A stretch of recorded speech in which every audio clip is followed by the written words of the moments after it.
All right, guys, so really quick, I'm going to talk about the program. So the program is for anyone who has a product idea. And the biggest thing we're looking for, guys, is that you really stick with it. So this is free. It's not costing you anything. But we're bringing in mentors that have incredible experience and knowledge, and we want to make sure that their time is well spent. So what that means is that you guys, you don't have to bring this to market.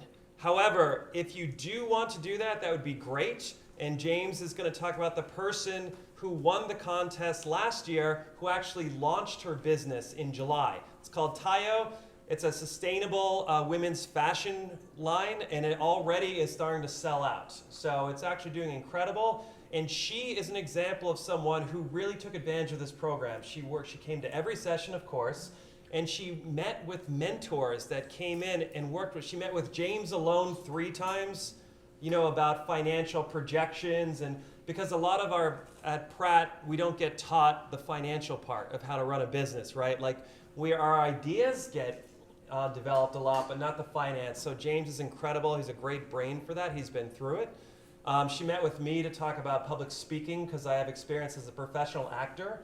I did professional acting for 2 years in New York City before getting a clinical degree in psychology in graduate school, and then I've been working in this capacity for the last 7 years since then. Okay, that's my background. And with that said, I'm going to show you a 3-minute clip so you can see last year's Ignition Lab, and then I'm going to let James and then Cody take over the rest. And you guys will have an opportunity, every single one of you, to get up here, introduce yourselves, and talk about your idea. All right? Pretty exciting. Okay, so without further ado, this is to give you a sense of last year's Ignition Lab.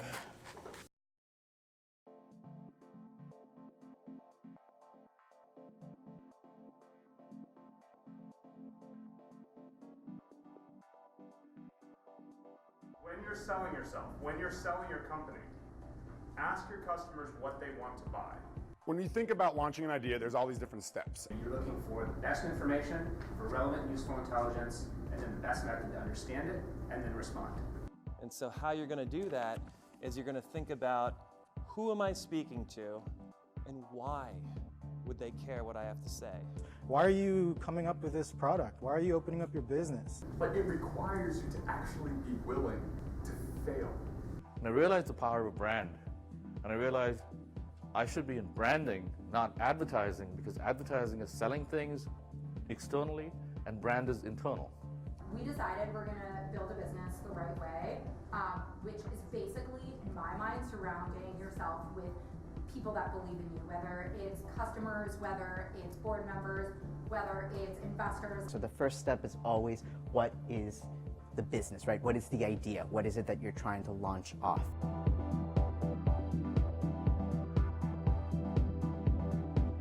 My experience has been overall amazing. I feel like I've met so many cool people that have been able to help me in so many different aspects of starting a business that I didn't even realize was a part of starting a business. They have speakers every session, and I've been able to talk after with them. They're very open to meeting with you outside of the Ignition Lab. The storytelling aspect has been really, really powerful.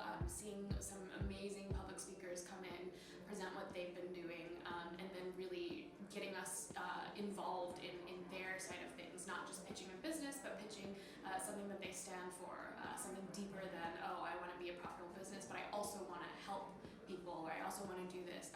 So that's been really, really powerful, and it has definitely changed my approach to how I approach the company, because I do realize that I need to be a little bit more personal about how I tell my story and why I'm interested in doing it. So, I mean, 6 months is a long enough time for anyone to formulate their idea and put it together.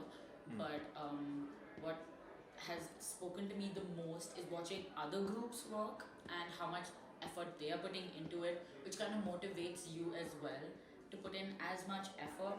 So I really like the fact that we're all coming together and showing our weekly development to each other. So there is a sense of peer criticism. We're able to see what others are doing, and at the same time you can figure out where you should improve yourself. And I think that this program has given us the toolkit, I would say, in order to be able to believe in ourselves in a confident manner, but then also be able to, I would say, exemplify that in front of people through speaking. And I think that we've definitely been given the tools and the support necessary to do that.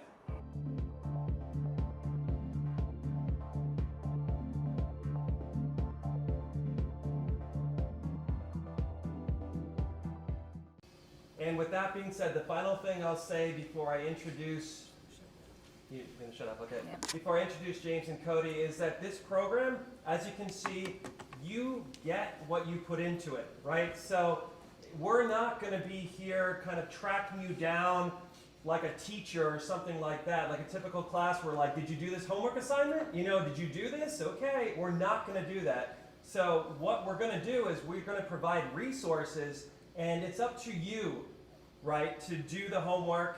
If you don't do it, that means you're not gonna, get as much out of it as you could, and you're not gonna be prepared for the final pitch. But if you do put in the effort, you do reach out to the mentors, you do the homework, you're gonna learn so much, and you're gonna really get a sense of what it's like to have your own business, right? And so we are there to help you as much as you want to work on it, and to be your resource, but we're not gonna do it for you. This is for you guys. Does that make sense? So we're looking for you to have your own drive, your own initiative, and go to us to bounce ideas off of. Are there any questions before we begin? No? I'm really psyched for you guys to be here. The final thing I'll also say is that it's a competition at the end, but it's not cutthroat. I want you guys to think of each other as allies, because in here, you could be future business partners. So when you treat other people well, it's always good for you. So it's not about like the winner is like gets everything and everyone else is a loser. It's not like that at all. If you go through the program, if you complete the program, then you're gonna get a certificate. It's gonna be an amazing experience, okay? So there's no like kind of cutthroat attitude. I have to win. If something's good for someone else, it's bad for me. None of that kind of stuff, right? We're in this together. All right, we represent Pratt in the Ignition Lab. Awesome. All right, thanks guys.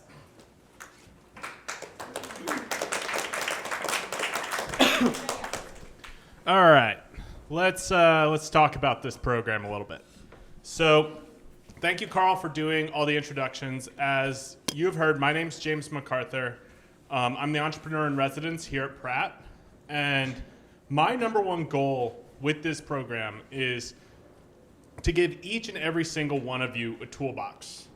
It's the same toolbox I use. I've been in startups for over 10 years at this point. I've founded 3 different startups. All of them failed, which we will talk about that at length as much as you want. I've also been a part of 3 other startups that were successful, and I've had 3 successful exits as an early employee in startups. I have worked with founders from companies such as Salesforce.com, CNET, MakerBot, CollegeHumor.com, Vimeo, and actually we're going to have, some of them are going to be coming here to speak to you over the course of this program. So when we structured this program, we wanted it to be along the same arc you would have if you were building your own business, which you are. Because my sincere hope is that at the end of this program, at least 30% of you, I'll be happy with 20, but I want 30, to leave here and go start your businesses. Don't leave school. Don't drop out. If you're in school, don't drop out of school to go start your business until, like, Zuckerberg's a fluke, kind of, really. He's the exception that proves the rule, which is wait till you have full validation of your product, full validation of your startup before you go off and quit your day job, which right now is, for many of you, is being a student. So we're going to start out today with, and as you heard in that presentation, we're very focused on telling the story. So how do you start off figuring out what's the right business for you? How do you know you're entering into the right market? How do you know in general that what you're doing is right? Today, we're actually going to have you guys come up, and each group is going to present for 2 minutes. Every single group is going to get up here and tell your story. No PowerPoints, no crutches, no judgments at all. First time I got up to pitch, it was my name's James, and now I've been doing public speaking for the last 10 years, and I'm really comfortable being up here, and that's only because I got up and practiced, which is why every single one of these sessions, you're going to get up and you're going to speak. And I'm going to minimize the amount, your reliance on PowerPoints to do that. Because the reality is, how many of you are in school right now? By a show of hands. All right, how many PowerPoints do you have to do every semester? Right. And how many words are on every single slide of those PowerPoints? Right? PowerPoints aren't supposed to be that. Presenting isn't supposed to be that. What you're supposed to do when you're presenting, and the way we want to cultivate that, is you get up here and you use that PowerPoint to accentuate your story and not be your story. Because what you're saying should be your story. You are the story. The part of this program that I feel is most successful is getting you to believe in yourselves as far as your entrepreneurial ability. So how we're going to start that is today, again, massive feedback session. We want everybody involved. Cody, who's a good friend of mine, known him for 7 years at this point. He's the Director of Investor Relations at Stratasys. Also ran the strategic projects department for the company MakerBot that was acquired by Stratasys. So he's got a wealth of experience. He's an incredible mentor to me and to tons of other people that I know. He's the one we rely on. Everyone has that guy that when they have a problem, they can go to and be like, hey, can you help me out? He's that guy. So that's today. Next session, we have Jonas Gunther from New Farmers. He went through Techstars this last year, and he's been through the NYU Accelerator as well. He's going to be coming in to talk to you about market validation. When they started New Farmers, they were trying to boil the ocean. Does anybody know what I mean by that? No. So if you're trying to get a cup of tea, what's the least efficient way to make a cup of tea? Exactly. They started trying to boil the ocean. They started trying to make a vertical farm for everyone. And that doesn't make sense. So then they were able, through market research, testing, they actually went into Union Square and handed out samples of their product to random people walking by and asked them to guess what it was, asked them to give them feedback. Thousands of people. You've all been to Union Square, I'm assuming. We're in New York. So you know what that's like. They did that for weeks until they figured out the right product and the right way to pitch their product. He's going to be coming in, talking you through that market validation. We're also going to have Brian Ong, who's an expert in design thinking and figuring out the best way for you to structure what we're going to go over in this class, i.e. the beginning of your story and how you go through the competitive analysis to get to a point where you actually feel comfortable with the environment you're entering, how you turn that into a cohesive brand message to your eventual customers and your eventual clients. Following that, you guys are going to have a 2-month break during which you are going to do a massive amount of market validation. You're going to go out, you're going to interview 100 prospective clients. You're going to go through an entire process of figuring out how your product works, how you're supposed to pitch it. You're basically going to do what Jonas did, except slightly smaller scale. And from there, we're going to dive directly into prototyping and making your business real. So we only have 5 3-hour sessions here. And I'm not touching on finance until the 4th one. Because the reality is, till you know what you're making, you don't need to know how to pay for it. So the purpose of these 5 sessions is to give you the toolbox. What you do with that and how you create your businesses is going to be 100% on you guys. We're not, as Carl said, we're here to support you in whatever way possible. If you come to me, think of me as just your advisor through this whole process. You need anything, shoot me an email, you all have it. I'm happy to sit down, happy to get coffee, happy to do whatever at any time with any of you, which is what we did with Catherine last year. And she went off, she launched this summer. She sold out a product. Selling a $250 slip. It's incredible. So what she's done is amazing, and that's from coming in, doing the work, meeting with people, getting her branding right, getting her finances right. And that's what we're here for. We're here to help you and guide you. We can't do this for you because every single founder's journey is its own thing. I mean, when I talk to the founders, the companies I go work for, and the founders of companies I consult with, they always have a different story. Every single one of them tells me a different best practice that made them successful. And the same best practice that made one startup successful will cause the doom of another. So the important thing to note through this entire process is all the advice you receive is that. You all need to take it in, internalize it, figure out what's right for you, and then process it and then utilize that information. So the validation steps we're going to go through during the first 2 sessions, do that for every single idea, every piece of advice somebody gives you. Figure out what your short form evaluation process for that is and what your short form validation process is for that, because 90% of the startup advice you receive is going to need to be tweaked for your particular thing, because what can cause one person to be successful could easily cause your downfall. i.e., Mark Zuckerberg started Facebook by going out to college campuses and limiting access in 2004.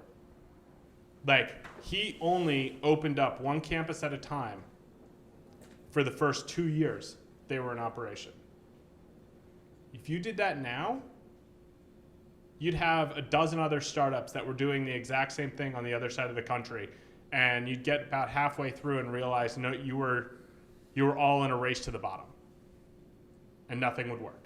So think about all the advice you receive. We're here to help and guide you, and we want you to be as successful as humanly possible. And again, all of this is going to culminate, as Carl said, in the pitch competition. So the final bit is most of you are going to get up in front of a panel of judges. We have Jackie Roz. She works at Techstars. She runs a lot of the New York operations and a lot of the East Coast operations for all of their accelerators. Everybody familiar with Techstars is? No. What's Techstars? Techstars is the world's largest accelerator. They run accelerators across over 20 different cities. They've had 1,900 companies come through their accelerator. Do you guys know what accelerators are? There might not, some people do, not everyone might know what accelerators are. So this is an incubator. What we're doing, we're taking your idea, we're incubating it so that it's ready to hatch. You're ready to start your business.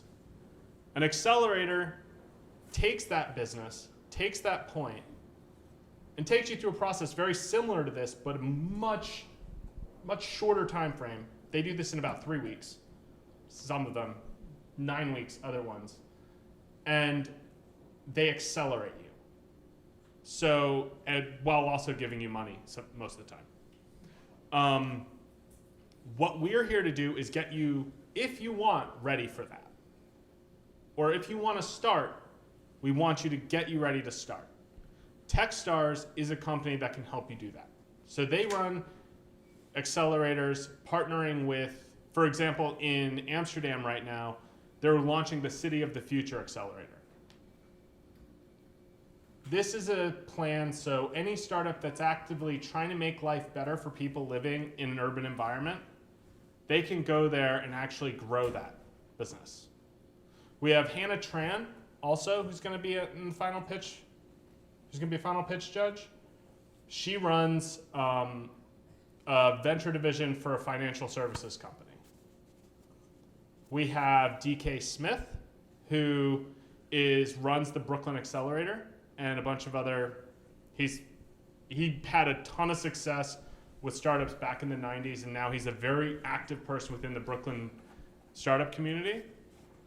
And we also have Adam Schwartz, who is the co-founder of TeePublic, which is a company I was with in 2018. We successfully sold off the company for $57 million in October of 2018. And he's going to be coming here to tell you a little bit about his story at one point. So again, we're here for you. Yeah. We're also, the 5th panel judge is going to be a representative from a venture capital company that we partner with called Dorm Room Fund. And they specialize in college entrepreneurs, much like most of yourselves. Yep. So they help you get off the ground and help get you the funding that you need to actually grow and build. So at this point, I just dumped a lot on you guys. Anyone have any questions? Okay. So what we're going to do next, Cody's going to come up here. He and I are going to listen to you guys pitch one-on-one. This is supposed to be high stress, supposed to be high intensity. It's not going to be comfortable, but this is the process, because at the end of this, you're going to be getting up in front of 150 people and pitching your idea. So starting off with a small room where everyone is going to go right behind you, it's not a bad situation to be in. And what I'll say from a public speaking perspective, guys, is that if you're uncomfortable, that means you're challenging yourself. That means you're doing something brave. That means you're going to grow. If you get up there and it's effortless, that means you're not really doing anything brave. You're just doing something easy. Yep. After that, we're going to go through an exercise where we're going to try to figure out, or we want you to figure out where your market is. Once you start thinking about that, and then between session 1 and session 2, we're going to do an exercise to determine kind of the basics of product market fit and where you're going to be pointing yourself in terms of market validation. But we'll go over all of that after Cody comes up. Cody?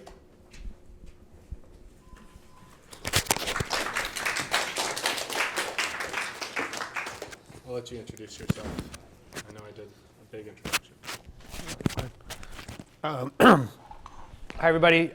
Like James said, my name's Cody.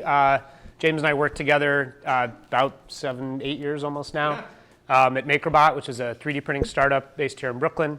We had a really nice exit with that company where we sold it to Stratasys, which is a large public 3D printing company.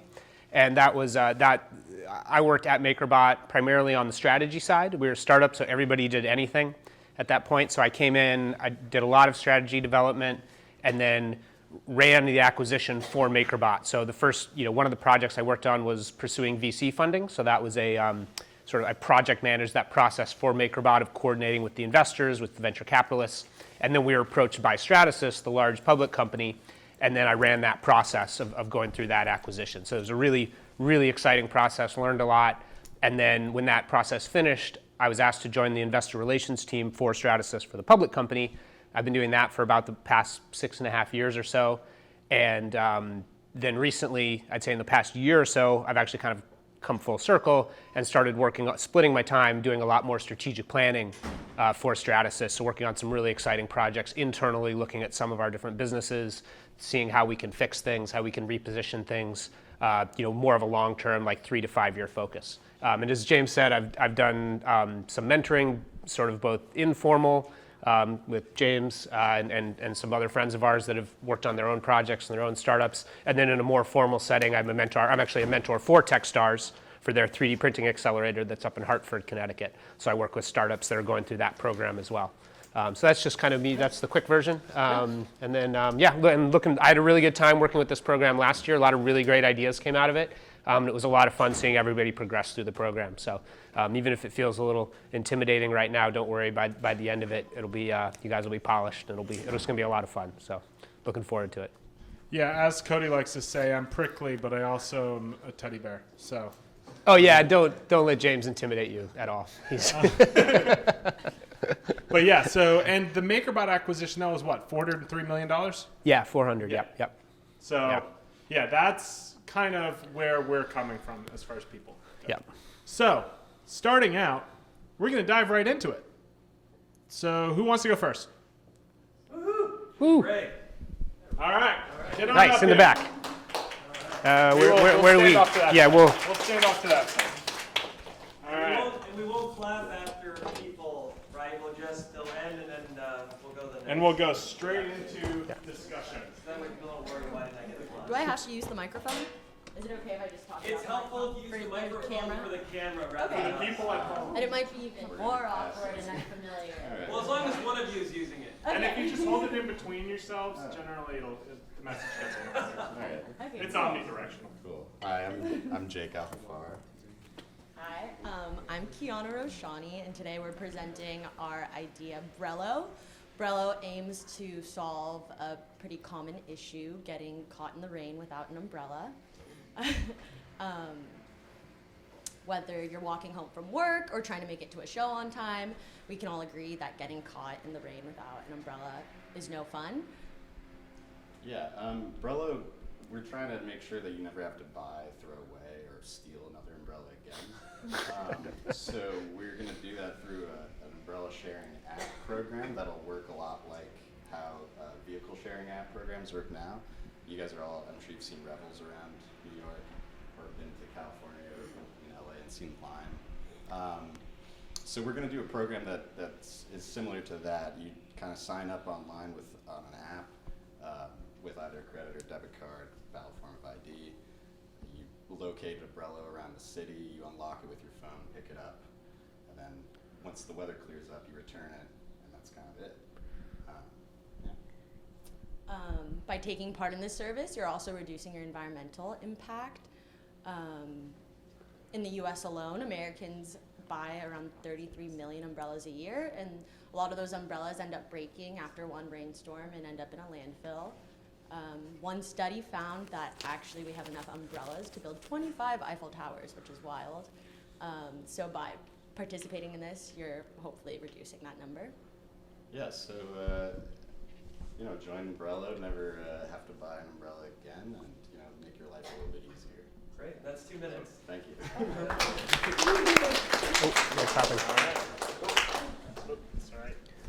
All right, thank you very much, Brello. So, yeah, as far as the pitch goes, one of the things I would love to see you guys develop is opening up and engaging, actively introducing yourselves in a way that engages the audience up front. Because one of the things with any pitch is you have 1 second to capture people's attention for the next 5 seconds, and then those 5 seconds to capture it for the next minute. So the faster you can develop people's attention, the better off you're going to be. So one of the things I would say is, like, when you're coming up and being like, how many of you have been stuck in the rain and forgot your umbrella at home? Mm-hmm. That's great. What if you had a place where you could go, grab an umbrella, and not have to worry about it for the rest of the day? We're Brello, and we're here to help you stay dry. Like, something like that. I know that sounded really formal and really pitchy, but I was making it up off the top of my head.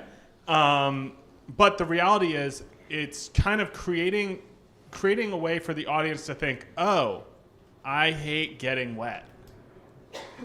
That's a good way to kind of build into that. Also, think we can work on the story arc and getting kind of market validation steps within it. One concern I would have is the unit economics of that, but we'll figure that out. Yeah. Yeah. First of all, I thought the pitch was. I think James's feedback was good, but overall, I thought it was great. You guys got it in right at the 2-minute mark, which is good, right? And there wasn't a lot of stumbling. It seemed pretty well thought out. I would maybe come out with maybe some more. The Eiffel Tower thing was good, but maybe like tie that to some sort of number, maybe around the environmental waste aspect, or just dollars spent, or something a little more tangible. Than I like the Eiffel Tower, keep that.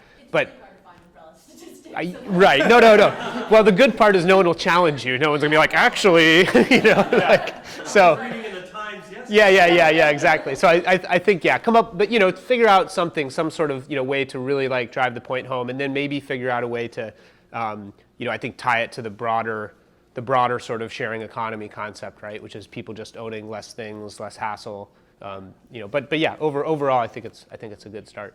Thank you so much. Absolutely. All right, who's next? See, we're nice.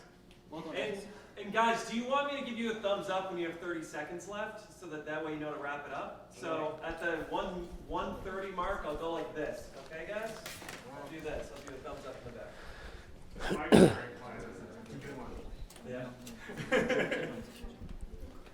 Hi, my name is Lucy, and I'm a business major student from NYU. Okay. Hi guys, I'm Woody, and I'll be doing the most of the talking for our team. Okay. So I'm an industrial design major student here at Pratt, and I have two teammates, Lucy from NYU and Josh from University of New Hampshire. Right now we have two ideas, and we're not sure which one we're going to adopt yet. But the first one is a toy. It's basically imagine Lego and Play-Doh morphed together. Right. It is a toy that will motivate children's creativity. It builds up quickly without taking too much of the material, yet it stays flexible after being assembled. Our product name is FlexTag, Flex and Stack. Creativity and imagination are fostered when children have no limitations to what they can make. With FlexTag, children will have more freedom to be creative. For marketing, we'll use Facebook, YouTube, and Instagram to grow our customer base and engage followers, and also expand the online channel for retail. So before retailing, we'll need to quantify the amount of resources, calculate the total cost, and create a budget. We think our competition will include but not be limited to Lego, Play-Doh, and other companies that make building and crafting material for kids at all ages. The second idea is a portable personal AC. So it is a thin and light device with the size of a smartphone that can instantly regulate users' body temperature. The product can be worn on the wrist when the user feels the ambient temperature is not comfortable. It uses the Peltier effect, which is commonly used in water dispensers or tabletop single can coolers. The advantage is that it can provide cooling and heating effect in a very small size and without any moving parts. Our goal is to provide the public with a more timely, efficient, and ultimately environment-friendly way to regulate temperature. Thanks. Great. That was 1:45. Cody? Yeah, I mean, so obviously you'll need to zero in on which idea that you want to go with, and that'll impact the way you present, obviously, because you guys came up and sort of introduced yourself, and once you settle in on that idea, then you'll be able to come up and sort of lead with the value, like James's example from the first group, right, about don't you hate being uncomfortably warm or cool in a certain situation, and then you can get into the actual pitch. So you'll need to figure that out first. I think with the first idea, you'll need to be able to demonstrate why do we need this product, right? Why is there nothing in the market that does exactly what you want to what you want to do with it? Probably lead with some sort of statistics about childhood education, brain development, something along those lines to really kind of make it real for people, and then why it's different from anything that's out there. And then the second one, I think you'll need to zero in on the technology side, and because remember, this is a pitch. You're not pitching necessarily to customers. You're pitching to investors ultimately. So you need to tell them, okay, can I even do this? What's the unit economics? Why is this affordable to make now at the price point we're going to deliver it at? Yeah, I think competitive analysis is going to be really important when deciding which one of these two, because both of those are fairly crowded markets. And I think figuring out what your market size is and what your kind of unique points, Like, what defines your strategy here? What really is the part of this that makes you unique to that market? And then what is your strategy to go into slightly commoditized markets and go in and say, we're different and this is how we're going to improve upon it? I think figuring out that very quickly, going through kind of the validation steps, and we're going to do a lot of competitive analysis and market sizing today at the end for next class. And so what I want you to think about is which one of those has the best potential for you from both a landing spot. So where's your beachhead? Does everybody know what I mean when I say beachhead? No. Okay. So beachhead is a place you start. It's, you can invade that small part of the market. There's this thing where it's like, if you have one customer, you can get two. If you have 2 customers, you can find 100. If you get 100 customers, you have a real business. And so that's your beachhead. Your first 100 customers, the commonality between them, that's the place where you can determine, okay, this is my initial market or my addressable market, immediately addressable market. And then you can say, once you've captured that, you just go into hyper-focus, land grab within that market. Once you've captured it, then you can start looking, okay, here's how I take over the world. Again, if you're making a cup of tea, don't boil the ocean. Focus on making that first cup of tea, and then you can think about putting on a bigger pot to make more. So I think for you, the big challenge is going to be doing that competitive analysis, getting that going, and then we can do all the story arc stuff following that. Yep. Yep. Cool. Everybody, give them a big round of applause. All right. And then let's see some hands for a volunteer. Next. All right.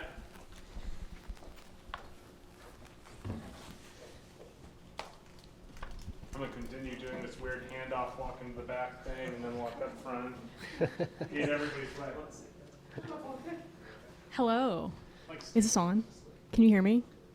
Yeah. Yeah, well, we're not, that's more for the camera. Yeah. So Oh. you have to project. Yeah. So that when people watch it later, they can hear what you're saying. Okay. Hi, my name's Colette Bernard. I'm a sculptor. And I'm Carolina Pontes, and I'm an industrial design major. How many times have you been in a public space and you're handed a marketing item from a company, like a squishy little ball or a t-shirt? Where does that end up? The trash, where it belongs. Those marketing tactics don't normally work. Normally when you get something like that, it'll end up thrown on your desk, it'll get thrown away. It's wasteful. It doesn't leave an impact on the viewer, for the business and the community that it's working in. How can we go about this and fix that? Our idea is to create an interactive installation, a one-time pop-up working with a company that will invite the community to have a relaxing space or an event in a place where they normally would go for lunch, and oh wow, there's these forms we can sit on. There's just something out of the ordinary for them to interact with that is more than just, let me give you this free merchandise that has our logo on it. Recently in Philadelphia, Facebook has been putting stickers on the cement in public parks, and people are outraged because this is a way that a capitalist company is invading a public space, and it's invading. It's not welcoming. It's not doing anything for anyone besides the company. So our goal is to work with companies to create a welcoming and comfortable environment that benefits the community and the business that we'd be working with. Yeah. No, we're just adding on to that. Our idea is to make something memorable out of what we're trying to market out of, rather than something that has been passed on and been like a repetitive technique of trying to advertise that product or market. That's it.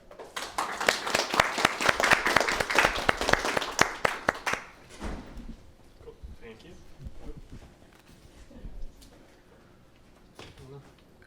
So I think that the excuse me, I think the challenge is going to be is that you're essentially talking about sort of experiential marketing, like almost as a service, right? Because it would be fine-tuned, I'm assuming, for each particular client? Yes. Okay, so then there's issues of like, okay, how does that scale, right? It's not, you're not talking about just making a widget that then you can put in production and sell to a whole bunch of people. So, I think you need to, I guess, think about, how you position it and how it's different than if I'm just a company and I say, I'm going to go to the normal marketing agency that I work with for these sorts of things and say, I want to do something like you're doing, right? Like what makes you guys different and what's the unique value proposition compared to them just using an established marketing agency that they already use? Because most marketing agencies, if they went to them and said, hey, we don't want to annoy people with stickers and free t-shirts and squishy balls, the marketing agency would be like, yeah, we can do that, fine, no problem. So you need to think about like what makes you different, what's unique about the approach you're taking. That would be what I would focus on. Yeah, I think codifying the as a service aspect of this, where you're saying, okay, I am productizing experience as a brand. So look at what that actually means. So I know TD Bank did the whole thing with the cafes and all the TD banks a while back. You have Brooks Brothers has been trying to do the same thing for a number of years.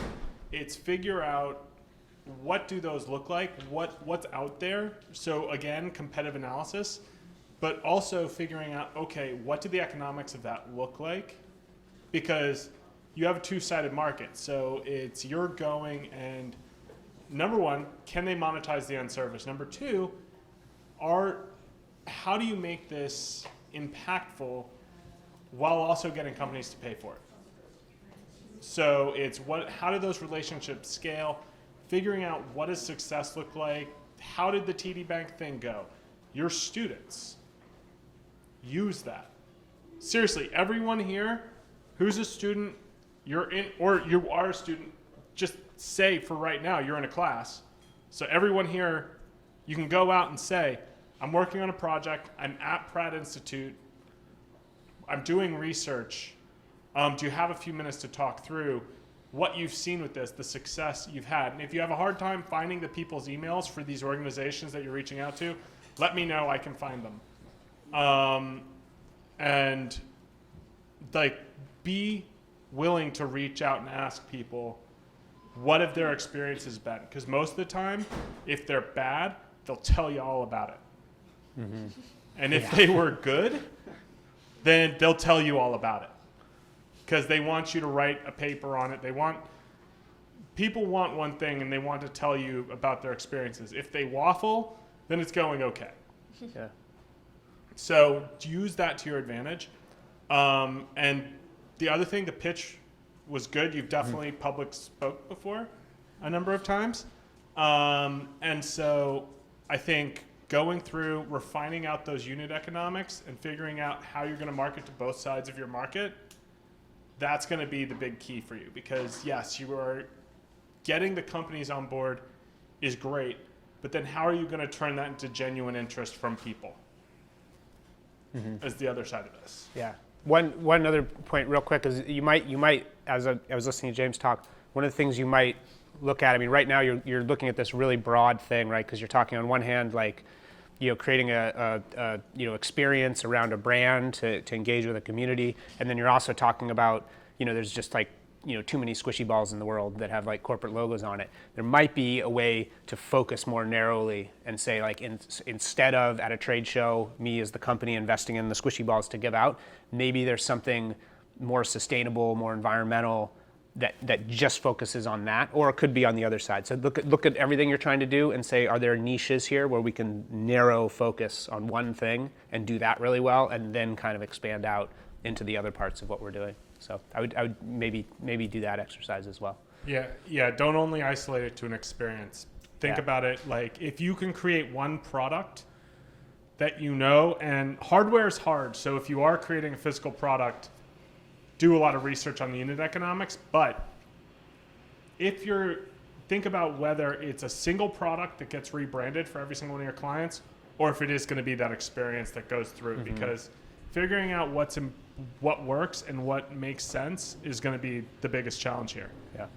All right. Next. Big round of applause. Again, we're clapping for everyone.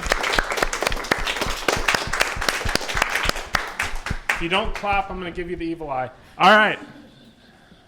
You looked very enthusiastic, so I'm excited for this.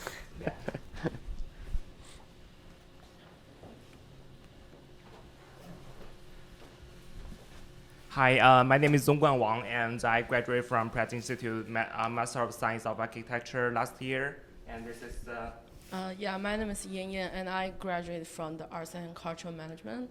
So I'm in this project.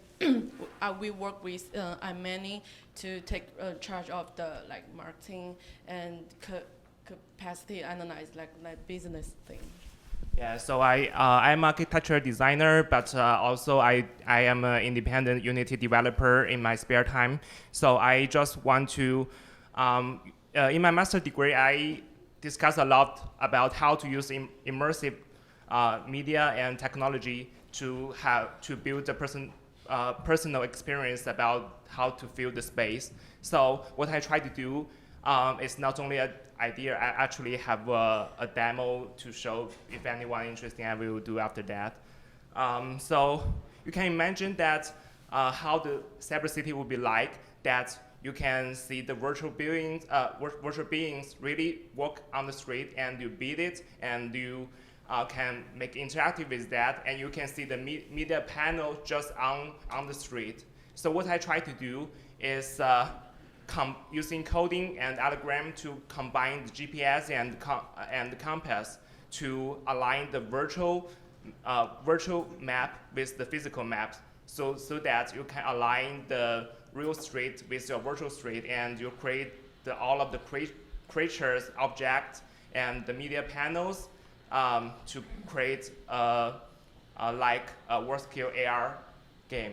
So, and my idea is just use the mobile phone as a portal to access the multiverses, so that you can not only go to the ancient city to build the trees to meet the dinosaurs, but also you can go to the future to find the enemy robot, and you fight it and you beat it, and you can create your own world. That's it.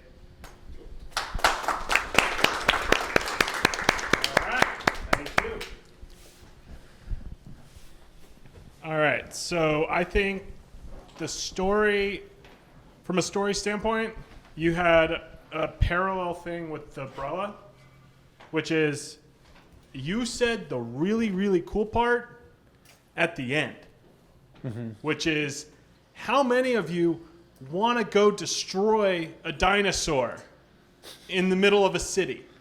How many of you want to ride a dolphin through the ocean or down Fifth Avenue? I'm building a world where you can make that real. I'm building a multiverse within our world using AR. Like, that's so cool. I think for you, figuring out, okay, what is the product? Like, what is the one product that you're developing? And how do you communicate that simply and easily? Because the biggest problem right now with AR and VR is adoption. Because for VR, how many people, when you're walking around the beach, how many people do you see wearing scuba goggles? Yeah. VR, the goggles are massive, and they're uncomfortable, and nobody likes being isolated from the world around them. So if you can figure out a way to communicate that in a way that's not, I'm going to have to sit here and walk around the city with my phone to my face, or I'm going to have on the goggles, communicate that in a very simple way, that's really cool. And it sounds like you've already built it, so it's just a matter of refining how you're talking about the product and then how you actually go out, raise the money, and build your world. And then send us all into the post-apocalyptic Ready Player One era of our lives. So, Cody? Yeah, I mean, the demo is going to be everything for you, right? Because, right, so you'll need to just fine-tune your story around that demo. And like James said, come up with that. And maybe it's, again, kind of a similar point here is like, the way you described it, I'm like, oh, wow, that's cool. But it was like everything, right? Like you can fight robots or dinosaurs or whatever. Like I would dial it into like a more specific, tangible, kind of example, and sort of build the story around that. and then you can say, okay, this is what I'm doing. This is very specific game or interaction or whatever application of the technology you're talking about. And then you can say, okay, then we can do all these other things too. But like, let's get focused, right, on one thing so everybody can like quickly understand it and understand the potential. And then obviously I think you're going to need to do some competitive analysis too, because obviously there's all sorts of other people who are working on similar things. There's everybody understands like the Pokemon, right, Go phenomenon of interacting with the physical world through a virtual kind of portal. So maybe you need to differentiate it a little bit from that. But yeah, sounds fun. Yeah, I was just out at Oculus Connect 6 in San Jose, and there were a lot of people doing not the same thing, but similar, like world building things. And so telling that story, differentiating that story is going to be important for you, but also, again, the demo. But getting that to one concrete thing, like make one experience, like you're fighting a dragon in Central Park. You walk out as a knight, you determine your character, your avatar, and you go out into Central Park and you're destroying a dragon in the middle of Central Park. And it could be cooperative with 50 other people, whatever it is. Just figure that out. Make it super simple, super easy to understand. Create that one experience, and then tell everybody in the world about it. Yeah. Because that's going to be the thing where it's like, oh, holy crap, he did that. They did that. Yeah. Cool. Good. Awesome. Cool. Big round of applause, guys. I can't wait to try it. I really want to try it. Next. All right, come on.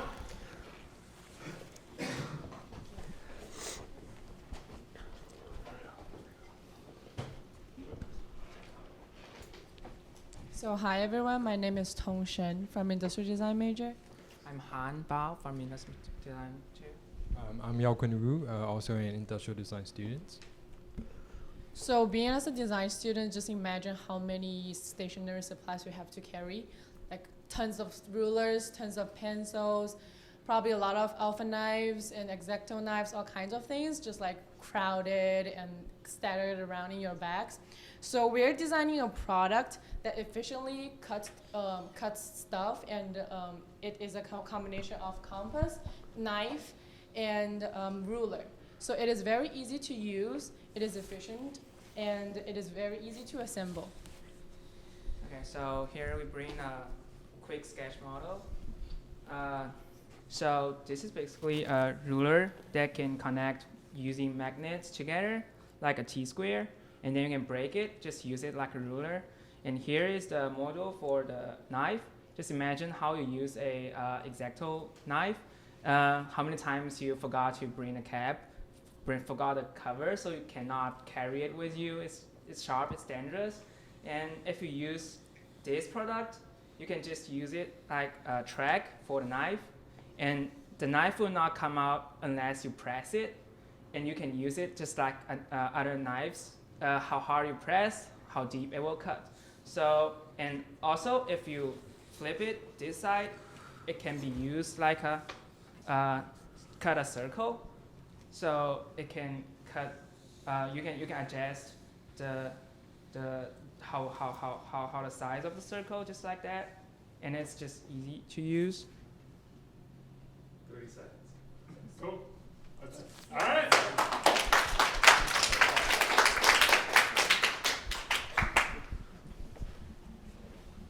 One real quick note, figure out your sign off when you're talking as a group. Because what ends up happening a lot of times, I've done this hundreds of times where I get to the end of a presentation, I'm just standing there, I'm like, cool, this is good. Yeah. It's good, I feel like I really killed that. That's good. Oh, I should leave? Okay. No, so just figure out how you're setting off your presentations. Other than that, love that you brought a sample. I think, again, market sizing, figuring out, giving us concrete use cases like how many people have this problem, how big of a problem is it actually, and how much are people willing to pay for the solution. I love the modular tool set idea. I think that's huge because I have that problem. I'm not an industrial designer, but I do make things a lot, and having a modular tool set would be great. Yeah, I think you just need to do a bunch of market research. You need to figure out, how many. Is it primarily aimed at students, or I'm assuming because there are people who are moving around, going to class. Because if you had your own studio, you would have all these tools and you wouldn't need it. But so yeah, you need to know how many students there are that this product is relevant to in the whatever U.S., globally, whatever. How much they spend on them, like what's the cost difference between your solution versus having to buy all the separate distinct tools. And then I can already envision sort of running a Kickstarter campaign and just seeing what happens with it. So yeah, no, I think it's good. Yeah. I also might explore the contractor model. So B2B, how many contractors are out there with this problem? How many of them have a hard time bringing around knives when they're in their toolkit? They're just going for an evaluation. Is it difficult for them to bring their toolkit with them? What are the levels of this? What's your top of market? What's your bottom of market? Again, figure out where your beachhead is. I think it's going to be students, but it might not be. You don't know. And then it's story after that. Yeah. Yep. Cool. Good. Thank you. All right, who's excited? All right. Lots of excitement here. I am excited. I'm pumped. Hi, my name is Sharon, and I graduated from Pratt. Now I'm a designer at Warner Media. And I'm Joy Whitley, and I'm a graduate from Pratt, and I work at Warner Media. So I want to think for everyone to think about how they communicate with their parents. Like if you're trying to plan a trip together, but you all live in different cities, and then you have a chat, you're trying to plan the airlines and then the trip and details, and then after a while you can't find someone's flight detail anymore, or your parents don't remember where it is. So our idea is to create this family app that has it's acting like a little social media, but it's just within your family. So it's you can chat within it, you can have a calendar, we will see everyone's schedule, and then you can also call each other, and and if after the trip you can also post photos on it. So it's this place where it's private, so only people in the family sees it. But then you can also share details within your life for people who have family members that live different places. Do we have competition? Yep. Our competition right now that we can zero in on is Cody. They are an organizational for the family. Actually, we had several ideas when we started this project, and we did a little test case within our design team at Warner Media, and based upon which one had the most impact is actually the one that we decided to build out. And several of our colleagues actually have kids, and they don't know which way they're going. One has soccer, one needs to go to the dentist, and with extended families today, we decided that that an app that was more social, that Cody isn't as social, and it doesn't have instant messaging. And this is the niche that our app will fill. So we're really excited that we can actually fill a need that families will really appreciate, and it will definitely help people that have extended families. Thank you.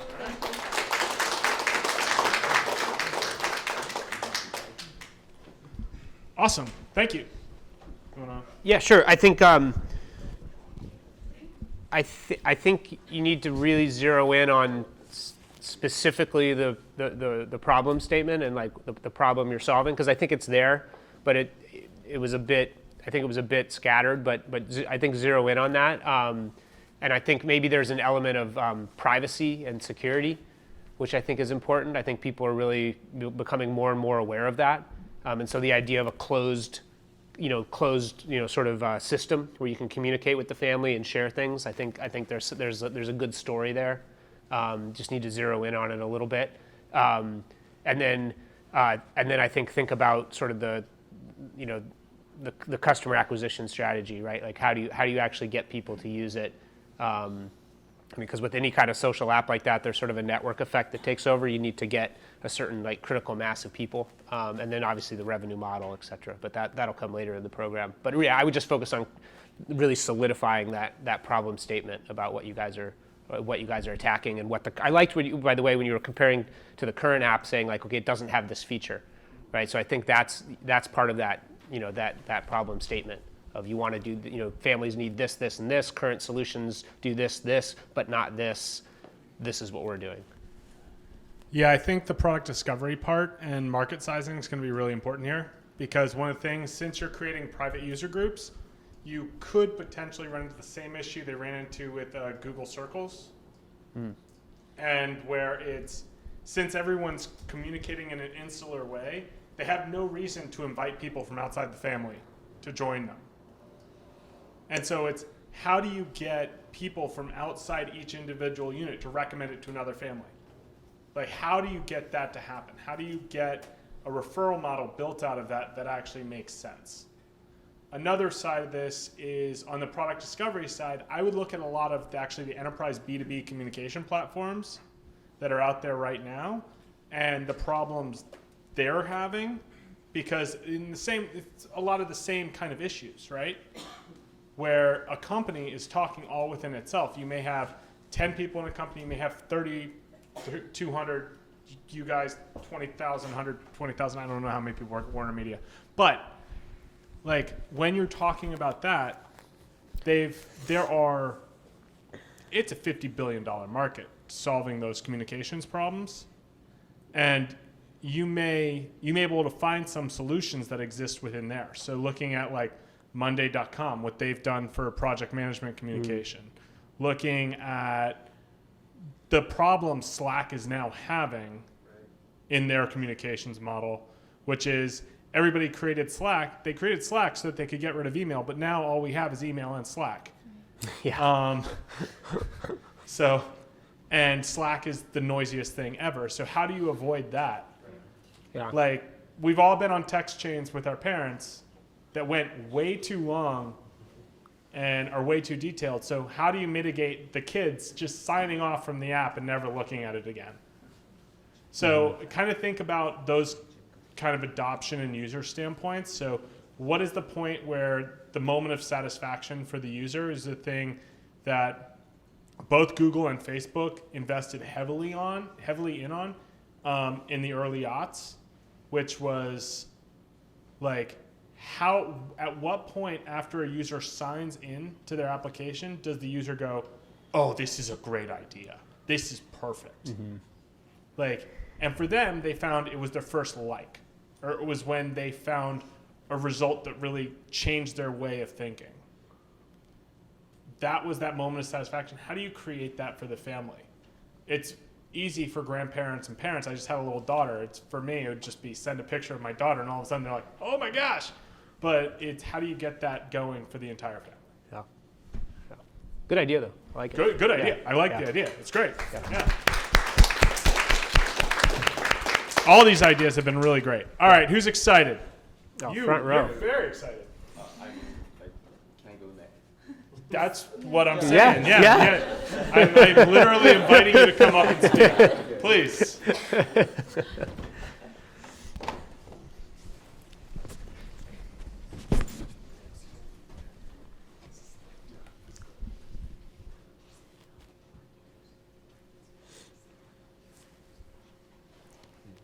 Can I start? It's not supposed to be on, right? It's not. No, it's just going to the camera. Okay. Yeah. You just got to clear the room with your voice. So you got to speak loud enough for everyone to hear and hold the microphone so that then when we watch you in the video, we can hear what you're saying. Just speak from right here. Just give it your diaphragm best. So hi, I'm Sean Lee, in fine art major. My name is Simon Yu. I'm majoring in industrial design. I'm Yuna Park, in interactive arts major. Hi, I'm Yvette. I'm in ComD major. So as a fine art major, actually I'm in the painting, but I also do some performance or installation arts. And This is the project what I made in the last semester. Like I made this kind of clothes which I want to show the contemporary people who's in between of the online and offline society. And I made a performance on Washington Square Park with these performers as an official program of the New York Design Week. The thing is that I want to sell some art products to the people, but I cannot definitely sell this clothing. Like, who's gonna buy this clothing? You know? So it's like a plastic PVC thing, and I also think about what can I do with this stuff, and then I made this bag. This is the shoulder. It's a bit fancy, but whatever. I have a tote bag which have a depth. So this is like a bag which have a real same pattern and same material with the clothes. And I see the opportunity that I can make some kind of a collaboration with artists or designers as a, like, I'm an artist, but there's like a graphic designers. 30 seconds. Okay. Graphic designers, industrial designers, and another digital art, interactive art major. So after I make this bag, I'm also imagine about how can I print some images that another people want to be. And I found the phone case. This is from Castify, and this drawing is from him, and he just customized this case to the company, and this is quite a famous one on the Instagram, whatever. And I also think, how can we customize the people's image like this to the back? And that's the brand, what we're gonna do for the next step. Thank you.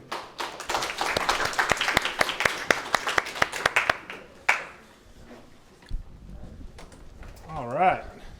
Thank you very much. My first overall comment is definitely work on tightening it up. Go, again, storyboard it. Think through what's the story you're telling, how you're telling that story, and what is your end goal? What do you want people to think of? Because when you're talking to people, it doesn't matter how long you are speaking to a group, and this is universal. People will only remember 3 things you say. I could stand up here and speak for 7 hours. You guys will only remember 3 things that I say. 3 points. Sure, some of you will remember 4, some of you will remember 2. An average of 3. So think about that from your story standpoint. The other thing is, I think competitive analysis is really important here, because the on-demand merch space, specifically phones, bags, art-centric design, it's huge. And James knows a lot about that because he worked for TeePublic. Yeah. So the company I worked for that we sold was literally, we had 1.5 million designs on the site across 750 SKUs. So figuring out that competitive differentiator. I love the bag. The bag's cool. Are you selling that as a product, or are you selling, just figuring out how you're structuring this in a way that's both different and unique is going to be really important for you, as far as finding that beachhead, and then from that beachhead capturing whatever portion of the market you're going after. Yeah, I think you need to, building on what James was saying, I think you need to decide, are you building a brand or a platform, right? Are you building a brand that has a distinctive, look and feel and collaborates to produce bags and phone cases, et cetera? Or are you building a platform, like a TeePublic style platform? And those are just very, very different businesses and approaches and strategies. So you really need to figure out which one you want to do. Because it sounded, the way you presented it, there was kind of this mix, and I was like, wait a minute, are we selling bags, or are we selling a personalization platform where I could take my art and put it on a bag, right? Both are interesting ideas, but they're just very, very different. Yeah. For example, Catherine last year with Tayo had this exact same. Yeah, that's we right. had this exact same conversation with her, and she launched a brand as opposed to the platform, and the brand is killing it. The platform will come eventually once the brand's built out, but you just got to figure out which side of that coin you want to focus on first before you flip it. So would you guys advise starting smaller, maybe starting with the brand and then seeing if you want to expand to a platform, or would there be any reason to start with a platform? I'm going to be super repetitive over the course of this entire thing. Start with the cup of tea. Don't boil the ocean. If you're remembering, one of the 3 things you need to remember from today is don't boil the ocean. Make the cup of tea before you boil the ocean. Start lean, build only when you know you can afford to take the next step. Start small and focused and then grow from there. Yes. Right. And the other thing, and you'll hear this a lot from James, so there's like a couple concepts you guys will hear about, like MVP, right? Minimum viable product, right? You guys probably heard that before. There's another concept called prototyping, right? Which is like pre-prototyping. And so you want to test your idea and get validation for the minimal amount of effort possible. So it could be the case that you could test a platform. As long as you can do that for very, very low investment of time and energy and dollars, okay, then there's no harm in doing it. But if you sit there and say, okay, to build a platform to do this, I got to pay a developer, I got to do all this work, then you might want to test the other idea first, right? Because that is something you could probably just, again, put on Kickstarter, or there's easy ways to test something like that. So I would keep that in mind too. Like, how can I test this for quickly with minimal amount of time and investment possible to get some validation that people actually want this thing? How many of you have used, seen, or follow Product Hunt, the company? No? Nobody? Yep. Nope, we got one over there. Yeah, we got. Yeah, so they are I think they're a couple $100 million valuation now, and they're actually making money. They are a company that basically promotes and starts other companies. The founder of that company built it for $500 over a weekend. Mm-hmm. And the way he did it was he went out and put out requests for developers to just put together an email service where he would send out information, and then he went and found a few startups that he wanted to talk about and got people to start talking about them. That's their founding story. From there, he just built a platform. He said, he went to a VC, said, this is what I'm doing, this is what I plan on having my platform be, and now it's obviously not huge in this room, but it's huge. You are not the target market for them. Yeah. But the reality is the MVP is really important. Yeah. Like starting small, figuring out what can you do for $50. You have that bag, that's your MVP. What does it cost to make that at scale? What's the MOQ? How many people would buy that bag? What's MOQ? Minimum order quantity. So when you go to somebody who's making that bag, how much are they going to charge you for a roll, for a unit, for a 100-unit order? How much are they going to charge you for a 1,000-unit order? How do your unit economics scale from that point forward? So it's build out your overall arc in terms of unit pricing, all of that, and then go and either start a Kickstarter, do something, figure out those first 100 customers, sell to them, go out, find another couple of hundred, maybe design a second bag, I don't know, but figure out what that looks like for you, and then build that, or go platform first, test out the platform idea, so art-centric design on high-quality bags as opposed to cheap things that are going to fall apart in 6 months. Maybe that's a thing. Figure out where that is, and then go and just do it. Yeah. And James, we're going to do 2 more groups. Then we're going to take a 10-minute break so you guys can get food, use the restroom, like check your phones, which I appreciate. You guys are not on your phones, most of you, and I appreciate that a lot because you're giving other people the attention they're giving you. So thank you. So 2 more groups. We'll take a 10-minute break and then finish with the rest of the people. Fabulous. Yep. All right. All right.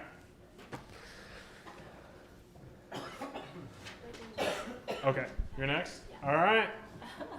Getting in before the break. Nice. I love the enthusiasm. Hi, my name's Ryan. So there's a problem that musicians have whenever trying to make music. There's a lot of people getting into their pockets, taking money from them based on their art.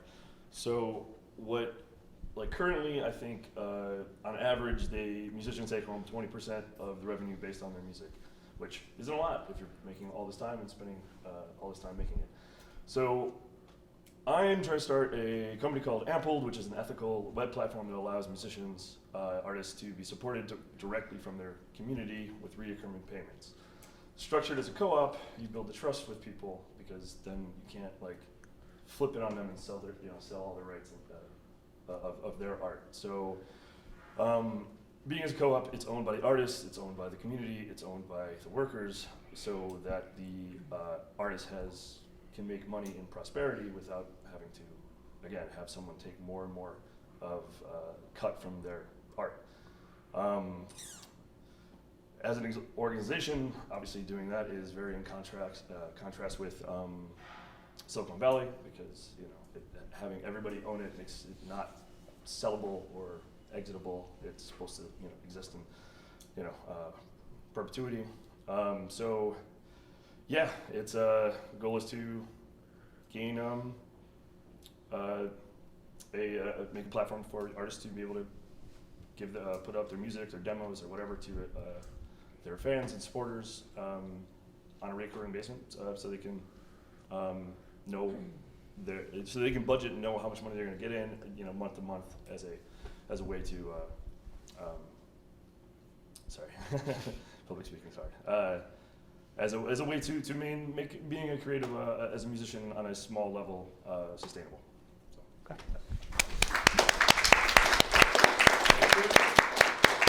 Awesome. Oh wow, that got stuck under a chair. That's fair. I was like, this is a long cord. I don't know why we're having trouble. All right. So yeah, that was good. I think the MVP is just the key here. Like finding Beachhead, finding your first 5 artists, finding the people that are actually going to build the platform for you. So like, where's that first revenue coming from, and then how do you scale it from there? This is a thing where if you can start the scale, it'll scale. Like if you can prove the model, it'll scale. It's all about starting and getting those first few. We can talk more about that, and then also telling that story in a cohesive way, where you're saying, okay, how many of you have this? How many of you love music? How many of you know a musician who's struggling or have heard of the struggling artist? How many of you would love if those musicians could earn a living wage off of the works they're creating? We're Ample, and we're helping to build this because we want musicians to take more than the 20% they are currently taking in the market. Figure out kind of your story arc and how you're going to tell that story is really, really crucial to this, because yeah, it's not a traditional VC thing, but there are definitely some angels out there in the world that'll bite. So for me, it's that figuring out like competitive markets, it's really about the service you're providing to the musicians more than anything else. So I don't think you necessarily, competitive analysis is really important, but at the same time, I don't think that's going to be your biggest stopper in getting this thing actually to scale. So I would push back a little on what James just said. I think that there's 2 stories here. One is at the artist and one is at the fan, right? And I think you should test both out and think about them, because I think there's a different version of the pitch, which is to the consumer of the music and saying, hey, how would you like to be part of a platform where you get access to these musicians and it's more ethical than, say, a Spotify, or, I think there's a story there. And it might turn out that that's the market, right, is on the consumer end as opposed to the artist end. So you're dealing with it's a 2-sided marketplace, right? You need the artists and you need the people to listen to it. And so, and I think you see this a lot with people. I think there was some people last year who had ideas about like, oh, let's create a platform for people to sell their art. And it's like, okay, that's good, but who's buying the art, right? Like your model only works if there's people who want it on the other side, right? So I think about those 2 stories, and then also think about like, how is this different than Patreon, right? Like or any of the other platforms that are out there. And then the last point is I would do some research into, because the way you were talking about how it's structured, right? Like there's all sorts of different ways to structure a company. There's S-corps, there's a lot of more emerging models that are a lot more ethical. and I think you can tighten up that instead of just saying, oh, it's owned by everybody. And a lot of people are like, okay, like what are you talking about? But there's terms for these. Like there's real structures, and you can say this is going to be an S corp, and that's that. And the people you're talking to will know exactly what you're talking about, and then you can move on from that. So that's what I would focus on. Yeah, it's like if you ever talk to a VC, they want a Delaware C corp. So it's if you're sitting there and saying, okay, I'm going to be a B corp because I'm only raising from angels and like I don't really care what VCs think. Great, but it's figuring out what that is, and we'll talk about that a lot in session 4, and we'll also give you a bunch of connections because I'm not a lawyer. So 2 lawyers who can help get that process started for you. But again, we're not going to really talk about that until session 4 because until then, we just need to be focused on what the idea is and how to make it viable. Yep. Okay. Awesome. Yeah. Can you explain again what a VC is? Sure. VC is a venture capitalist. So there are a couple of different types, and again, session 4, but going really quickly into it, you have a few different types of investors in the world. So there are friends and family, which are friends and family / rich people you may know, which is the inherent inequality in the whole model, but that's fine. There is also angel investors. So angel investors, DK Smith is the example of an angel investor. So someone who just independently has money and wants to invest it in interesting startups. And often from their own startups. Typically, that's a pretty typical path. Someone had a successful startup, they sold it, they made a bunch of money, and they still want to be involved in the scene, and they have that capital that they got out of that exit. And so typically then they'll start to invest in small startups. That's a typical angel investor. Yeah, you guys will figure this out. For those of you that aren't currently running your companies, those of you who are just in the starting process, founding a startup is exhausting. It's incredibly rewarding, but it is a journey. It is a trial by fire, and this is not to dissuade anyone from doing this ever, because I 100% believe in this journey, and I believe it makes you better at literally everything you do. But it is like walking into a room and getting slapped in the face every single day for the entire time you're doing it. But you could say that about almost anything, that you're being vulnerable, that you're putting yourself out, being rejected for. The same I could say for acting after doing that professionally. That's how I felt, but it also literally made me strong, and then aced interviews, get into top graduate programs, so it pays off. Yeah, all of you applied to college, right? At some point or another, given that we're in a school and this is for people connected to the school. All of you applied to a college. That feeling of being judged, of people looking at you and judging you, that you felt there, that's every single day that you have. But at the same time, the measure of what it gives you is incredible. This pays back 1,000-fold. But to Cody's point, a lot of people who have been through the journey go, that was fun. I might not do that again. And a lot of what this program is for is to try and help you guys get through a lot of that, so by the time you pitch on April 4th, you guys are going to be very prepared. When the judge asks you questions, you're not going to be thrown off by a surprise, because Cody and James are going to grill you throughout the program. You're going to get sharp, you're going to really think about things, and you're going to be prepared. Yeah, we want, basically this program is a way to soften the edge of all of that. Yep. We want this to be painless. Well, not painless, but not painless, because then you don't less grow. painful. Yeah. Not painless. Less painful. We want you to learn through this process, and we're here to make that easier for you. All right, let's have the last one before the break, so that these guys can get up, have some food, all that, and then we can do more. Last All one right. before the break. You already volunteered, so there's no backing out at this point.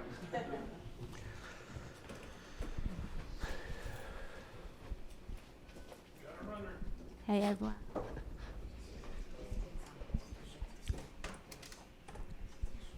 Hey. Okay. Hello everyone. We are the team FMJ. Yes. We are creating the platform for searching for meaningful friendship and local experience. So, in the fast-moving world, I want to ask you a quick question. Like, people come and go. Who are the first comers to a city? Like, you are the first time moving to a city, even you are not a traditional New Yorker. Raise your hand. Okay, a lot of it. So you are not alone. Based on the city government's data, 40% of the city populations are immigration. So we all encountered. Remember the first time when you come here, you don't have any friends. You have so many frustrated things you want to talk about. You just don't have that moment. You've been meeting a lot of friends, but most of them are just friends with Poke and the followers on your Instagram. So the question is not about making friends. It's that how can you make a meaningful friendship when you are the first comer to the city? Yes. So we believe a meaningful friendship can bring the happiness to the people, and especially for the newcomer who just moved or come to the city. And so our platform is born for a meaningful and the local experience. And you can group with a small group with similar interests people, and then at the same time you can meet with them and also participate in the local experience. So inspired by 6 stages of friendship, from acquaintance to online friends, and finally become best friends. And we're creating grouping 6 people together and do some activities like go to sports game and even go to church. So finally, they create a great friendship out of it. So that's our service.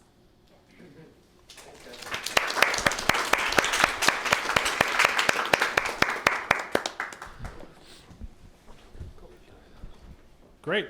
I like the problem you're solving. I think that extends, like, for immigrants, it's super important, but also it extends to basically everyone, especially in an age of the digital age where you walk into a restaurant, how many people are on their cell phones at the table? Yeah. Like, this kind of circles back to, again, the family app. Like, it's a lot of this, it's kind of variants on a theme, which is connecting people, making sure they can talk to each other. And I think a lot of that is going to be finding the test, finding how you scale that in a way that makes sense, because it's a compelling story. I just think the story is the thing that will drive this, also building the platform, but yeah. I think I almost want to hear a little more like, so like there's something called FUD, which is another acronym, fear, uncertainty, doubt. Right, and that's a technique when you're trying to do something when you want to kind of freak people out a little bit. And so I almost want to hear a little bit more of that in the beginning and be like, hey, like, whatever, X% of your Facebook friends are not your real friends in real life. X% of people, seriously, X% of people are lonely. Like make the problem real, because it's a real problem. And then I think you can build on that and say, okay, what if there was a solution where you could be connected with a group of like-minded people and you talked about 6 stages, I think, right? Is that a scientific, is that the research behind that, or? Yeah. Great, perfect. So then you say, that's perfect. You say, look, we have a system based on, research data that shows that there are 6 steps to forming a meaningful friendship. Our platform structures interactions with a focus group of people to build this, right? There's a good story there. You just need to tighten it up, make people get the problem home real quick, yeah. and then tell the happy part, right? That you fixed it, which is great. Yeah, having a scientifically proven model is a different thing for the startup world. Yeah. But also, I realized that I never actually answered the VC question, as in, what is a VC? So, went way off on a tangent, and that'll happen. So sometimes a bunch of angel investors get together and they'll all invest their money in one giant product. So you've heard it. Has everyone here heard of private equity? So it's a hedge fund where a bunch of people get together and they invest all their money together so that they can invest in businesses. An offshoot of that is venture capital, which is specifically written out to, and I'm sorry if I go too deep into this, I started out in finance working in alternate investments way back in 08, 09. So I can go deep here. But basically, it's a capital structure where they are allowed to invest within a specific subset. So when you look up venture capitalists, they're going to be listed as seed stage, Series A, Series B, C, D. That's because they have said they have a $75 million fund and they're willing to write a check up to X size. And that's the size of that general stage. And generally that's written into their agreement. So if you write in to a fund that says they only invest in healthcare and you're like, well, my blockchain startup, they're going to say, I honestly literally can't talk to you. Right. Because they're forbidden to by their charter. So it is a hedge fund. These are professional investors. There are people who do this for a living. The average VC firm gets between 1,000 and 10,000 applications from startups every single year, and on average they do around 20 deals in a year. So a VC firm is harder to get into than Harvard by a massive, massive margin. It's an order of magnitude harder. And you don't have to have a VC to have a launch. Right. Correct. So we're going to be very focused on MVP here. And the reason we're very focused on the minimum viable products is we want you to build a small thing that can be successful and get proof of concept before you go out and start asking people for the world. Because the reality is, if you can make a small thing profitable, it's going to be a heck of a lot easier for you to go to whomever, whatever investor, or it's friends and family, or you're just going to scale because you're making money at the outset. You're just going to scale naturally. Whatever that is, it's a heck of a lot easier to have those conversations when you're already making money. Mm-hmm. Great. Okay, so guys, with that, we're going to take a break of about 13 minutes. So we need everybody back here at 1:55. So you guys, there are the restrooms. If you need them, are in the student union. You guys know what the student union is? Please help yourself to food so we make sure it doesn't go to waste. It's fresh, Mediterranean platter, spring rolls, you name it, they're all there. When we get back, we're going to finish. We're going to finish with people that haven't gone yet. Then we're going to have someone who's going to present from the Brooklyn Library's Accelerator program, and she's going to talk about, Valerie, the resources that are free to you guys that can also support you in addition to all the stuff we're bringing in here. That's right at the Brooklyn Library. Super awesome stuff and connections there. And then we're going to talk about what we're going to do in the next session in November and stuff for you guys to work on and take away. So that's what's going to happen when you come back. We'll see you at 1:55. Without further ado, who's up? All right. You had your hand up before, so yeah. I'm gonna try to remember the people who were jumpy before. I like eager people. If you can't tell, it's excitement level.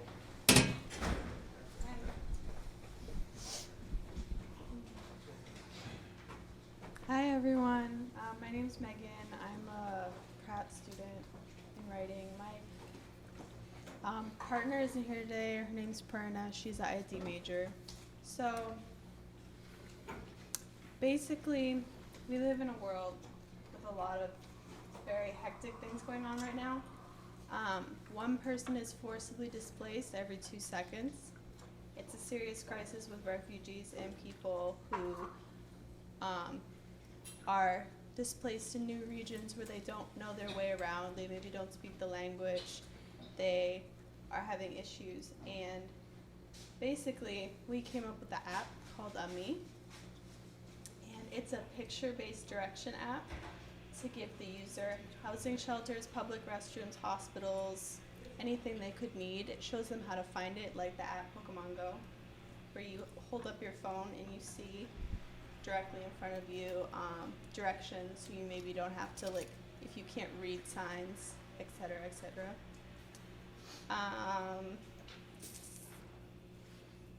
We will get sponsors from local restaurants and places that want to advertise using the app. They will be shown in the app, and then they'll get free, well, not free, but they'll get advertising through doing that. So the U.S. admits 2 million immigrants per year. We were hoping that 10% would be our user base.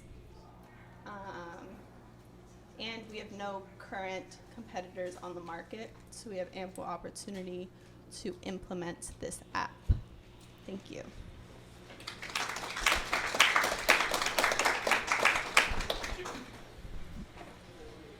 All right.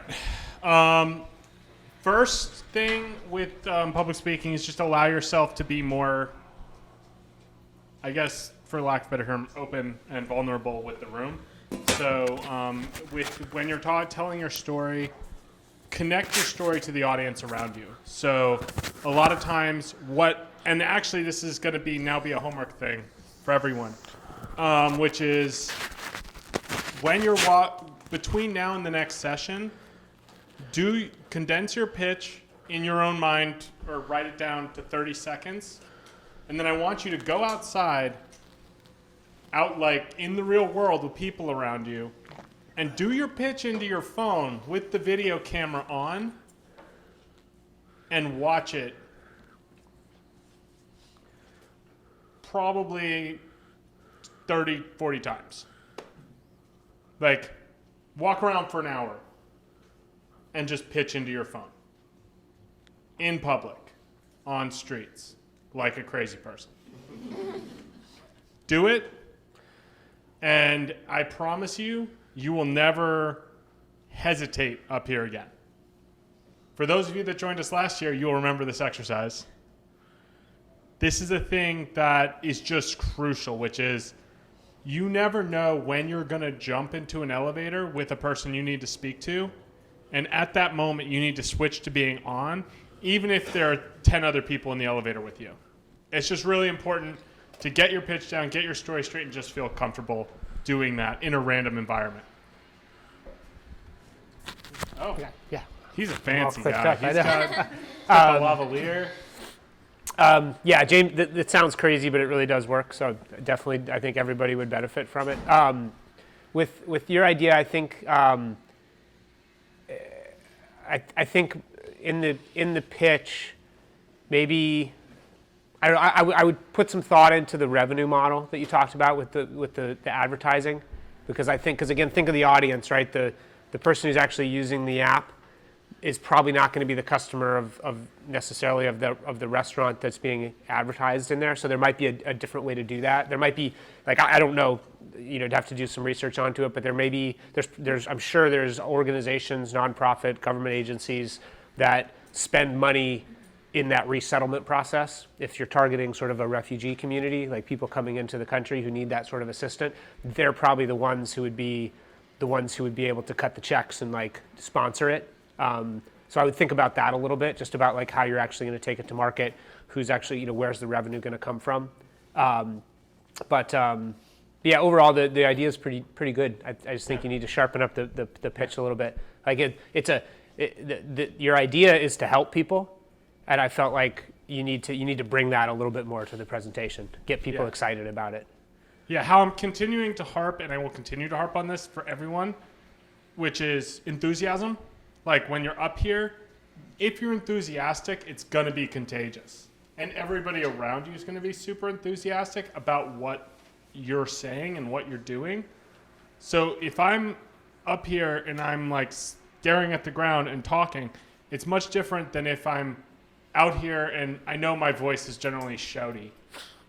But very true. Yeah, it didn't used to be. Lies. No, I went through voice training in high school, and after that, it's all been over. And so that. What about breath support? Yeah. So if you talk like this, most of us are shallow breathing. It's a little trick. If you breathe in and you just support your breath like this, then you can carry, without that much effort. Yeah, everything I say is coming from my diaphragm and not actually from my throat, which is why I sound like a freight train going through a tunnel. All right. Anyway, enough of that. Who wants to go next? All right. Yeah, I shut you down before, so you get to go this time. You go next? Oh, yeah, we'll go next. Okay. Perfect. Hello, my name is Jensen. I'm an undergraduate architect student. And I mean, as architects, I'm sure as this Master of Architects know, that we architects usually earn less than our peers. And we usually have less time to sleep because we're very busy. That's why 3 of my teammates are now busy on their project on Major, which is why I'm here. So we want to fix that. So first we examine how do architects earn money. If you don't want to enter a big firm, you want to do freelance to actually build a design architect. Usually you do is to bid to enter competition. However, we think now the competition, this bidding process is very inefficient because every competition has their own website, and you have to upload each one to get their process. So we want to propose a centralized platform for both owner and the designer. And so this platform could allocating and collecting the bidding material, and at the same time to show your history, your portfolio as a freelance architect. So this creates a faster bidding process, and I think it's benefit for both the owner and the designers, because for the owner you have a larger pool of the participants, and for designer you have a more opportunity and easier access to those competitions. So and it is also can be a very international platform through the internet, because we can put those platforms on those lower wages market. So for the owner, they can reduce the cost of the design. That's our pitch, yes. Thank you.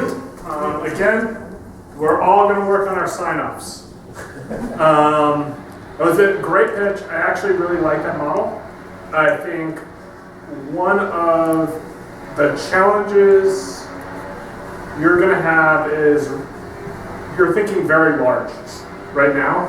Like you mentioned, international markets, all of that, which is great. We got to figure out where your first market is. And we got to figure out what the competitive landscape looks like, who's out there doing this, who's out there creating this, because it sounds like a cross between, well, Amazon and Architizer. Like where you're taking those projects and you're creating a bidding platform where people can come in and say, I want to do this, and then you create an easy bidding platform and it's good. I like it a lot. I just want to see the market. I want to see kind of where the overall strategy looks like, how you're going to find your first 100 customers, because you have a two-sided market. So not only how are you going to get the people that are the building owners to go on there, but how are you going to get the architects to come in? So you have two B2B models you need to work on at the exact same time, which is tough. So I think figuring that out is going to be your core challenge starting out. So just focusing not only on competitive landscape, but where are those first 100 customers going to come from? It's going to be the biggest challenge. Yeah, so two things. One, two-sided marketplace, like James said. So you have to really figure out what's the market, right? So like, how many freelance architects are there? Like, just let's, for example, just say the U.S., but you can do anywhere. Architects use bidding sites to look for jobs. What's the dollar revenue, like how much money flows through that process, and then you can start to look at like what you want to actually attack. And then on the flip side, if I need an architect, like how many of those people are there that are in your target market? It's probably not going to be people who are building skyscrapers, right? It's going to, you're going to refine that down, say who am I actually going for, and what do they do now? Do they put things on bidding sites? Which sites do they use? How many jobs do they put out, right? So you just need to kind of quantify those things on both sides of that marketplace. And then the other side of it, I think you talked a little bit about, it sounded to me like you were talking about sort of project lifecycle management, like a PLM tool for managing that process, right? So I have my drawings and making sure that all works. So then you need to understand, what are people doing now and why is that not efficient, right? Like these bidding sites that I'm sure do exist, what are they not doing well? Like, is it that they don't have the functionality to share the drawings? Do they not, no collaboration tools, whatever that is? And then understand how you can differentiate yourself from what's already out there. Yeah, I also, when you're defining that target market, I look at level. So there are a lot of different levels in architecture. Right. Where again, it's not just skyscrapers and homes, but you have like homes, like my apartment in Brooklyn, versus people who are hiring Miles Red and doing an $800,000 renovation on a $5 million house. Right. Like, there are different levels, so it's figuring out where in there this exists. Like, there's probably a place in that market where you can find people willing to put their bids on there. It's just, where does that exist? And is it at the lower end where you have people that are building low-income housing? Or is it going to be on the upper end where you're looking at architects and with single families that are looking to build massive projects and want to get a lot of bids from very interesting people so they could have the most unique house possible? Like, figure out where that target market is, just really refine it down. And I think that's going to be interesting. And also, as a side note, I know that the nature of this is that what comes out of my mouth first tends to be very directed at whoever I'm talking to, which is just the nature of doing this pitch format. Like, I want everyone here to know I am intensely proud of the fact that all of you so far have gotten up and volunteered. Like, it's incredible that you're willing to come up here in front of a group of 40 people you don't know and pitch an idea you've been thinking about for a long time to them.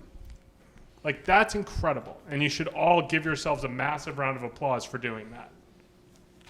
Seriously, go. Clap. All right. Thank you. Thanks. And I promised you. Yeah. I was not gonna. The enthusiasm almost got me there. I saw enthusiastic people. I was like, I need to do it. Hey, how you doing? My name's Armand. I am in the Information Experience Design program here at Pratt, grad student. Hi, I'm Mickey, and I'm also in the same program, in the IXD program. All right, so we would like to pitch you a great idea today. So how many of you have gone into your closet and found that paisley shirt that you wore once? Or you went to like that box of things and found those 15 fidget spinners? What do you do with them? Oh, I see one person over there. What do you do with it? Some of you may, trade it away. Some of you may donate it. Some of you may throw it away. Well, how about if there was a way that you could trade that thing away for something that provided a little bit more meaning in your life, right? So we at Swapple, right? Okay, Swapple, we are providing an app that allows you to do that allows you to trade out something that you no longer need to give it to somebody that provides meaning in their life, but also in return get something back that provides meaning to you. So it's just an app that allows you to conveniently be able to trade from your couch something that you don't want to somebody else and get something in return. So let's get to swapping. That's our pitch.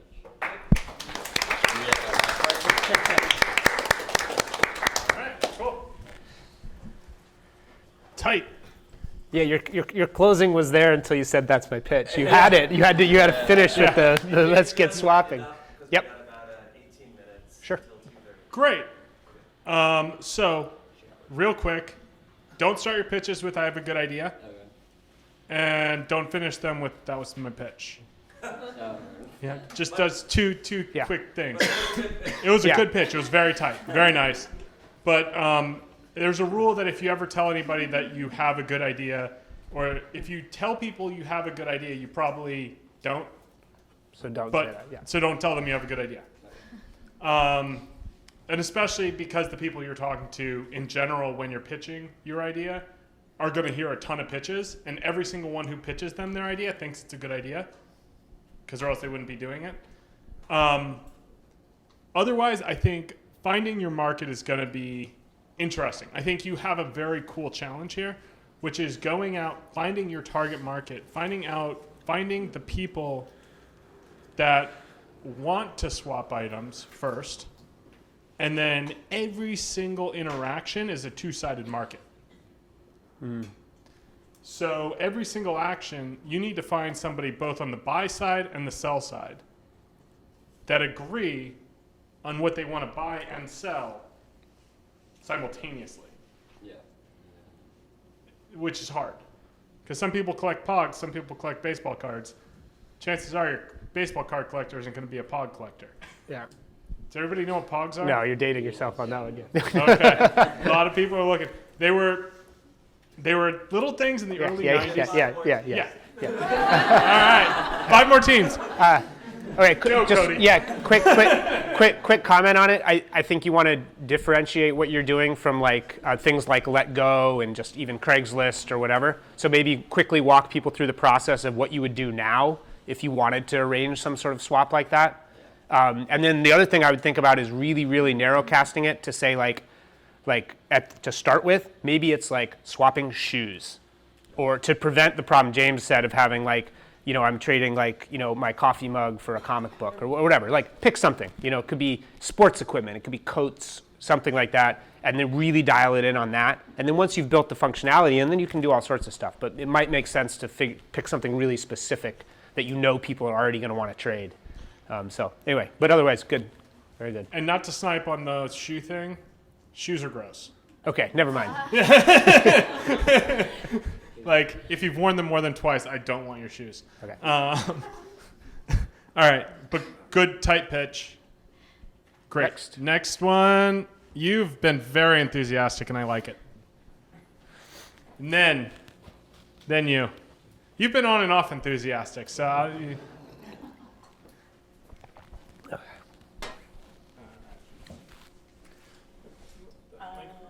Here, I can. You wanna? Yeah, I can mic stand you here. All right. Okay, just a second. Sure.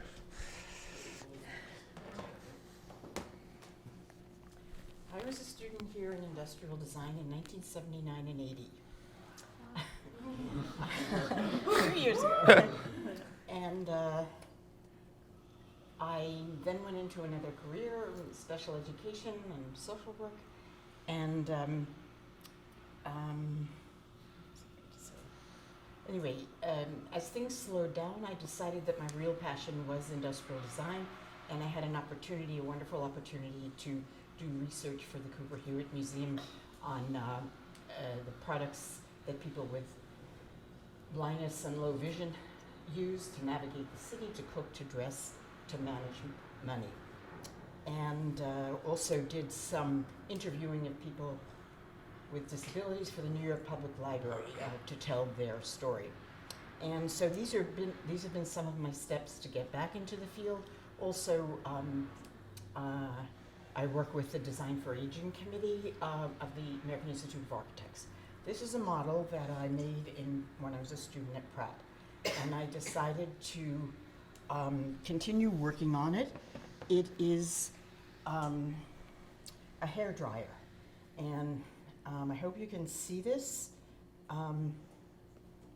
It deals with the interaction of the human form and the product. Why isn't it working?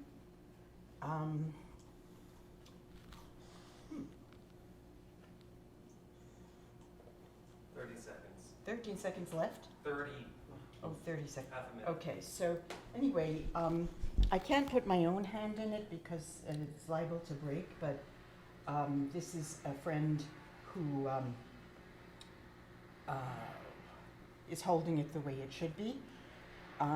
My feeling was that if you're using a hairdryer for many hours of the day, that the traditional hold,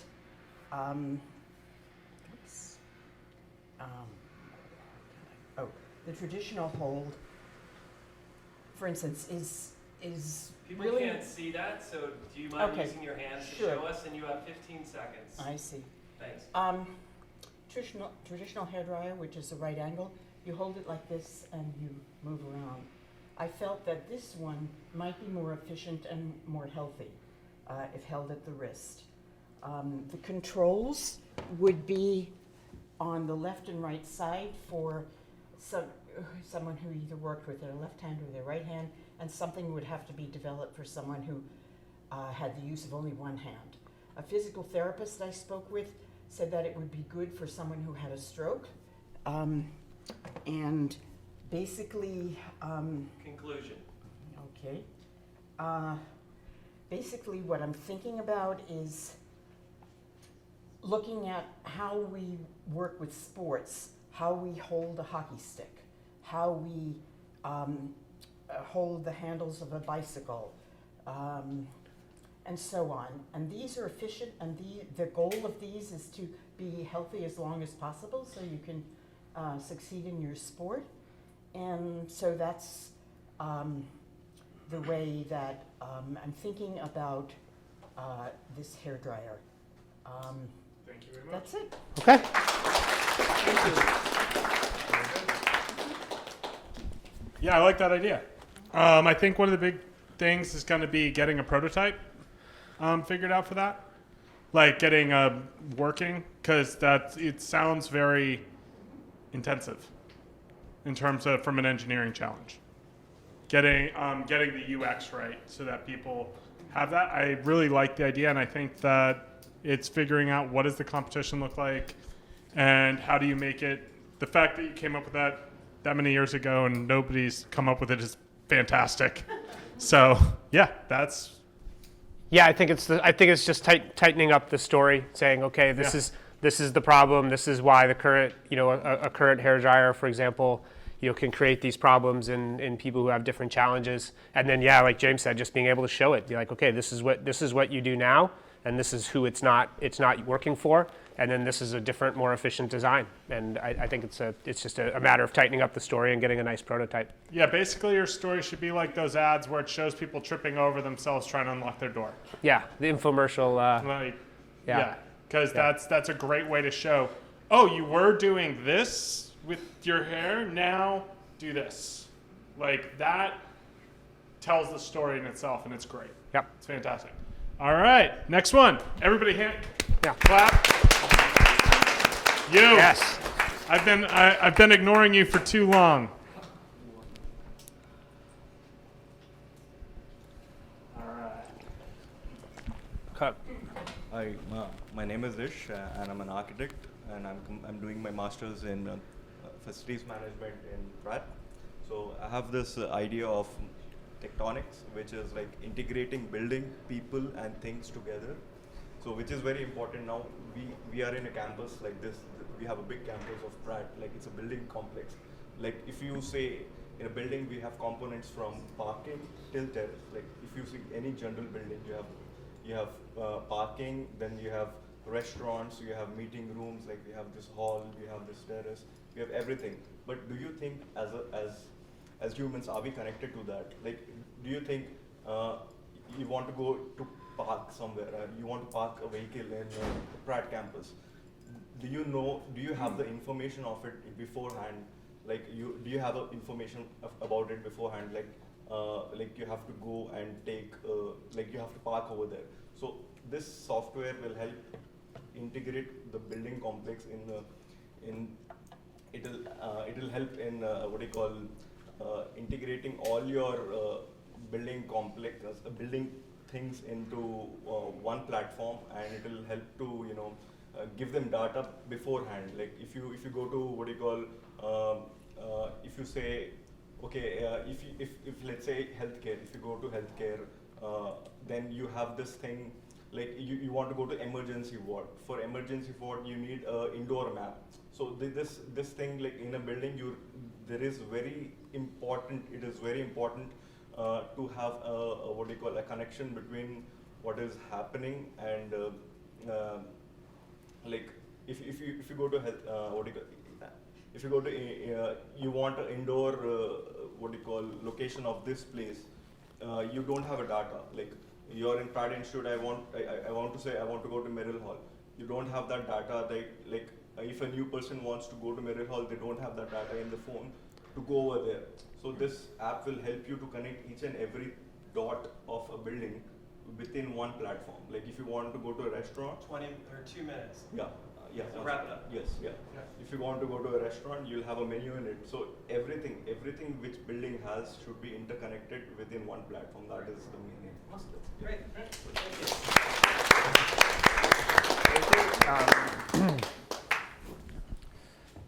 All right, yeah, I think just from a story standpoint, tightening it up would be really awesome. But I think that is interesting. I think the thing that you're gonna need to study up on is the defensibility of that, because that sounds like, have you ever heard the phrase that the moment Google releases a new feature, 1,000 startups die? So if Google were to put that into Maps, like, it's how can you create that in a way where they can't wipe it out with a single Google Maps update? Mm-hmm. I think that's going to be the biggest challenge. So figuring out your target market and making sure that you get enough of a critical mass to where you get acquired instead of somebody coming in and destroying you. Yeah, I would pick something very specific to focus on, like college campuses is a great one. You talked about hospitals, that's a great one. So I wouldn't go like broad consumer with it. I would pick something very, very specific and say, I want to be this for college campuses, right? Or hospitals or something like that. So that's an example of focusing on the cup of tea instead of boiling the ocean. Yeah, exactly. Yeah. Like, keep it focused, keep it centered, keep it simple. Yeah. Like, the KISS principle applies every step of the way here. Keep it simple, that's right. Keep it simple, silly. Yeah. Too nice. We'll just go with what Carl said for sake of time. Yeah. All right, who wants to go next? Yeah. All right. You look very excited, and I like that. Hi, I'm Yulun, and this is Shuaiting. We are from a senior comedy department. So our idea is like a brand selling street fashion and playing cards. So we are concentrating on an underground culture, which is magic and cardistry. So like people in this group culture, they are not professional magicians, and it's their hobby to like playing cards and collecting fancy cards and like wearing street fashion and took nice photos and video and post on Instagram to socialize and attract more fans.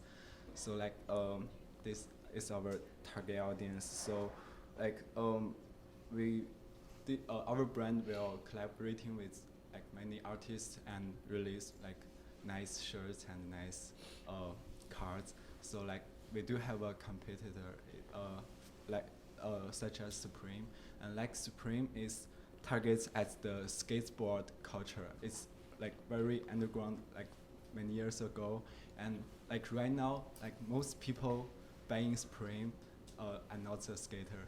So this is like our goal. We want to start from magic and cardistry, underground culture, to sell our products and then maybe sell to more people.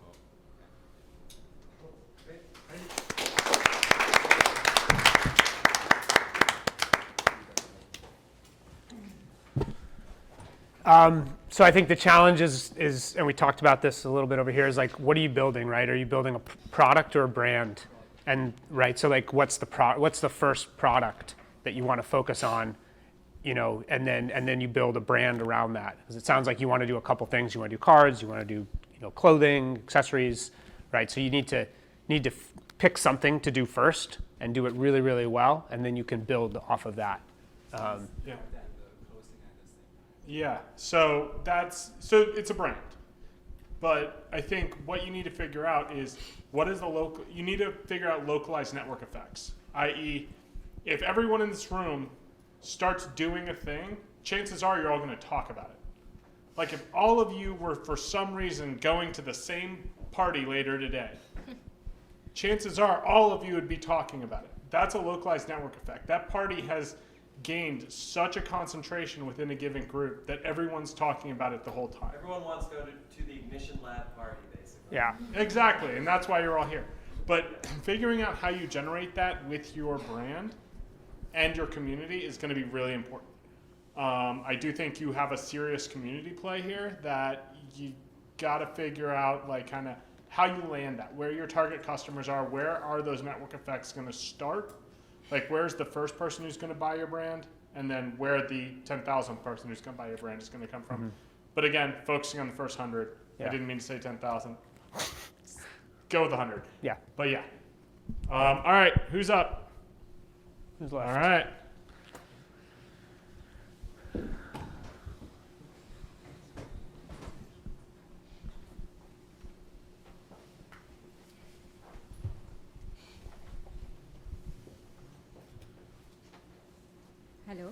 I'm Priyashi. I'm doing my master's in architecture at Pratt. So nowadays, everyone are like talking about the pollution and the environmental problems that we are facing. So I was thinking from a long time that what I can do in my field, like how I can create some sort of architecture or design product that architect and designers can use, and at the same time that can solve the issues and the harmful effects on the environment. Because nowadays, like people in every field are trying to do something to reduce the impact of pollution and environment. Like for instance, Elon Musk is investing a lot in electronic cars and solar panels. So after thinking about a long time, I came across an idea of creating carbon panels, because that can be used in the facade of any buildings or any kind of building that you want to build, because carbon has a property of absorbing the harmful pollutants from the environment. So I came across that idea, and in order to get this carbon, we can get this carbon in various forms. Like they can be found by burning of fossil fuels, and we can get it from the oceans, because in ocean there is an estimated to be 38,000 to 40,000 billion metric tons of carbons, and a whopping 66 million to 100 million million metric tons of carbon in marine sediments, that when the sea creatures die, their dead bodies turn into the carbon. So from there I can get this thing. So by doing this thing, we are I want to create something that is solving the problem of environment, and at the same time, in order to make this adaptable, people mostly feel good when they are elated. They feel elated when they are being recognized. Like in India, there is a kind of IGBC ratings which are given to the sustainable buildings, and so the architects feel happy that their building has got this kind of recognition. And so in order to make this product adaptable, this kind of recognitions can be given to the customers who are buying the products, the designers, the architects who are buying this product. So first they get a recognition, and secondly they are happy that they are contributing something to help the environment.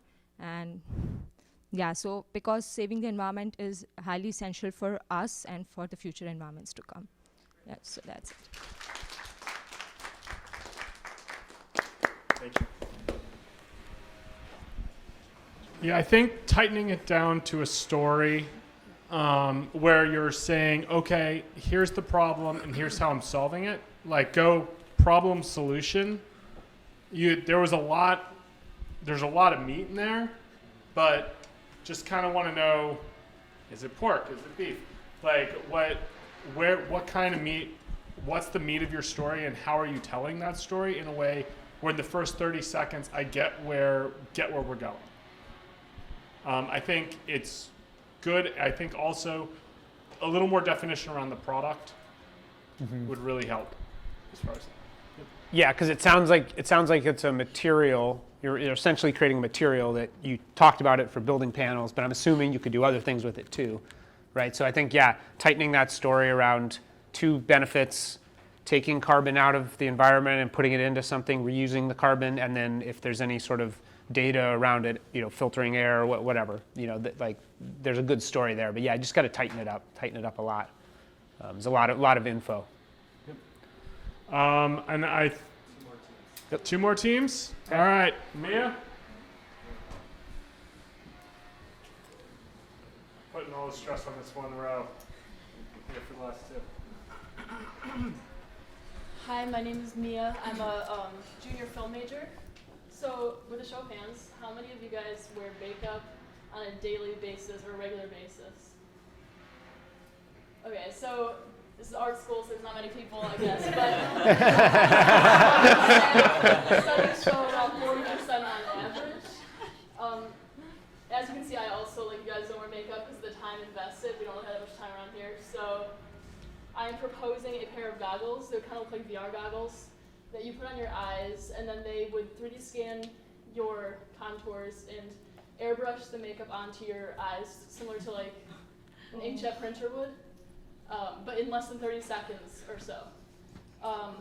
And on average, women and people who wear makeup spend about an hour a day on their makeup, so I could save you that time.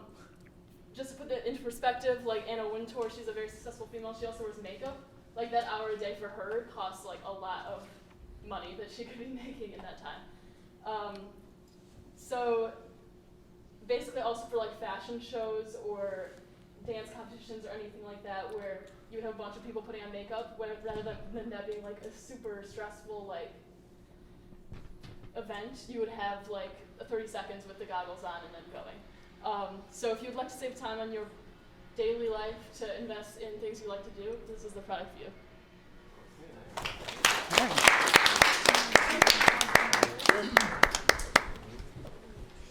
Yeah, high level, I think safety is going to be a big thing there. Yeah. Coming from 3D printing, I have a ton of scars from the nozzle there, and having a similar thing, even if it's not heated, near my eyes, just scares me. But that said, I like the idea. I like that you're thinking about market application.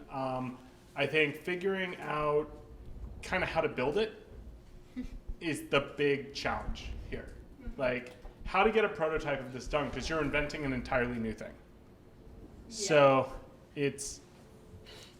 that's the biggest challenge, getting a prototype. I think once you've done that, it's then figuring out the designs, because the reality is if you're mapping it to someone's eyes, you're going to need to have a design library where they can go, I like this, this, this, this, and then those are their 5 looks for the day, for the week, not for the day. Yeah. Unless they do that daily, that's fine. Yeah. Yeah, I mean, if you just got to figure out how to do it, right? Like that's, because it sounds great. If you could do it, it's a no-brainer, right? Like I think it would be a slam dunk. But there's just I think there's some challenges, and I would encourage you to think about if you do the research and you look into it and you're like, you know what, I just can't do it, right? Like I'm gonna spray people's eyes with paint or whatever. I just can't do it. What's the same idea? How could you pivot it maybe in case the technical challenges are too much, right? Like maybe there's a way just to do the scanning and to use that as a tool to suggest different things for makeup or something. 'Cause the concept's good. There's definitely time and money spent by people on that. Just figure out like what can you actually do to address it. But, yeah. Like what happens if I open my eyes? Maybe it senses when it sees eyes opening or something. I don't Yeah, know. sure. But no, it's a great idea, because I don't know if anybody here has ever been on TV, but Carl, we know. We know Carl. Yeah, we know. But if you've ever been on TV, like a lot of times, if you go on a local news show, they go, "Oh, did you already do your makeup?" No. Man, woman, doesn't matter. Yeah. You always are gonna have makeup on. You have to do makeup, especially powder, because you're too shiny. Yeah, exactly. Yeah. And they'll lose you. They will literally lose you in the light. I have gone through a TV show where I looked like a beam of light came off my face. Yep. You're always a beam of light, James. Oh, thanks. Thank you, Cody. I love this room. All right, let's go. But yeah, great idea. All right, I believe in the back. Don't be so excited.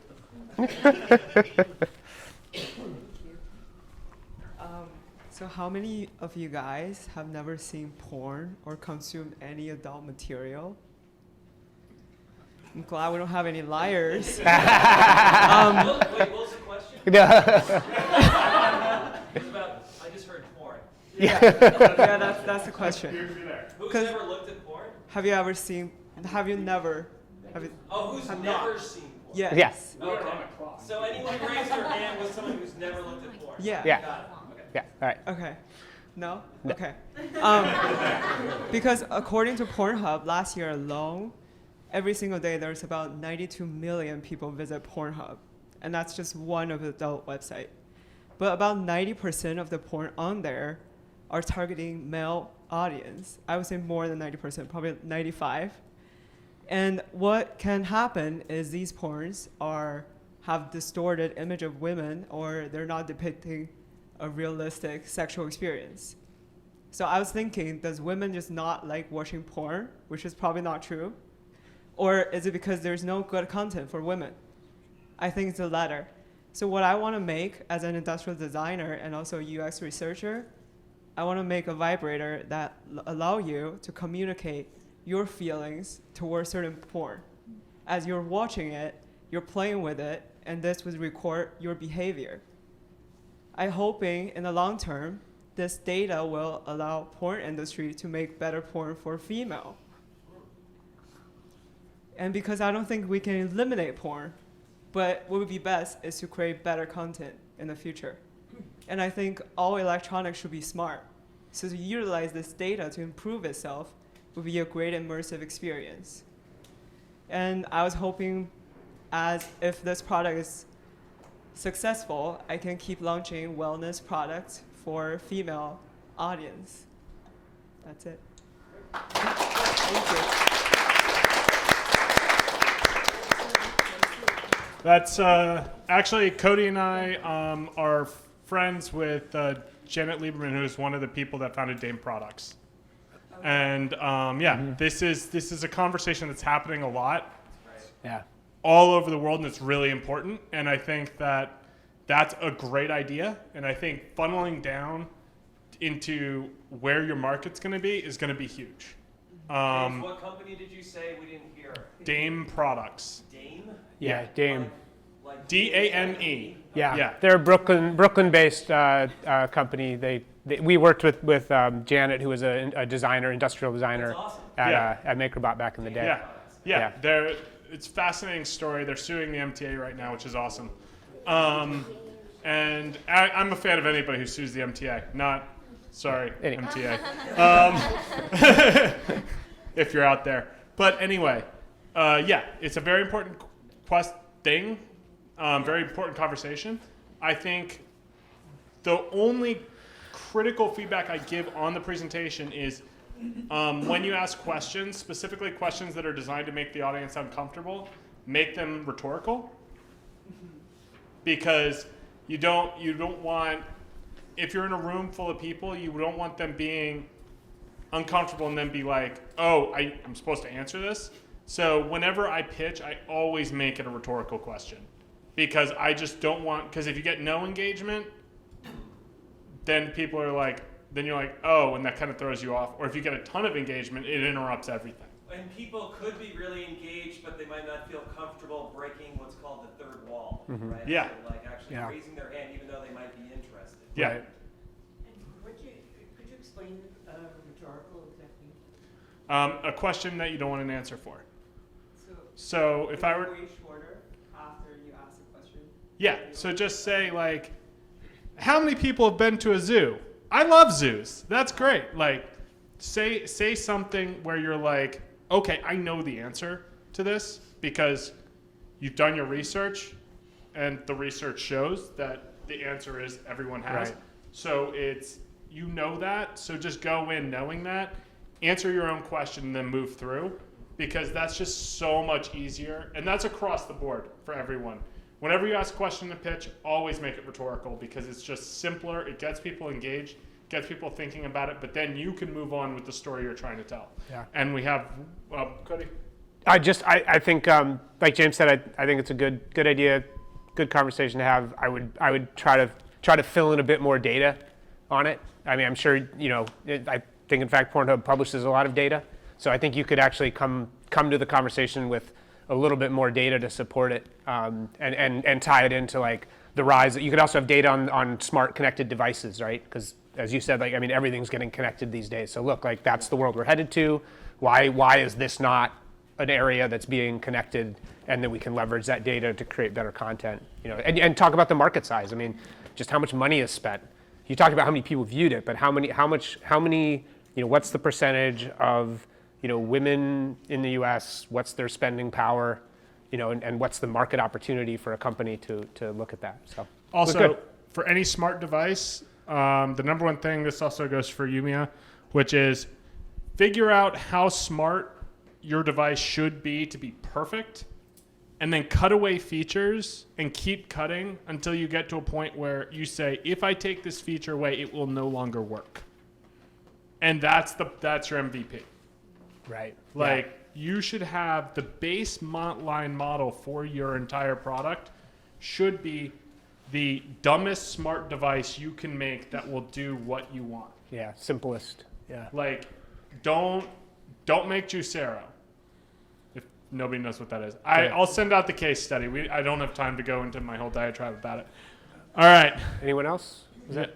All right. One more? Okay.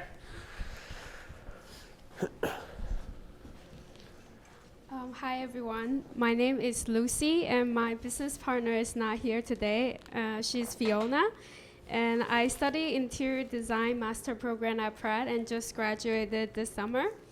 I wasn't sure if I have a good idea, but I know who I want to sell my products to. I want to sell my products to people who believe in living healthy as an art themselves. And I was thinking that people, a lot of time, we come home from our work or school very exhausted and restless. And what if in our space we could have something that lighten up our mood, even whether we're alone with friends or with family. And so I want to sell modular furnitures and home accessories that target people who believe in living healthy as an art.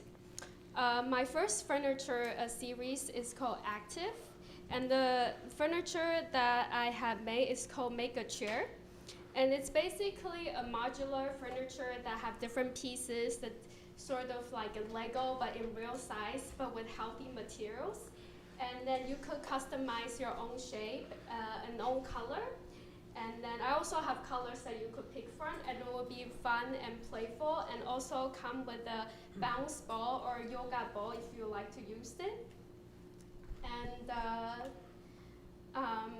And thinking about how, I wasn't sure how I was gonna start this. I made the first chair myself, and it was really hard. And right after I made that, I thought I really want to make this again, but I also don't know how. So I was hope that I could find that help here and sort of start that first cup of tea. Thank you. Nice. Thank you, and great ending, by the way. Yeah. Love that. Love that.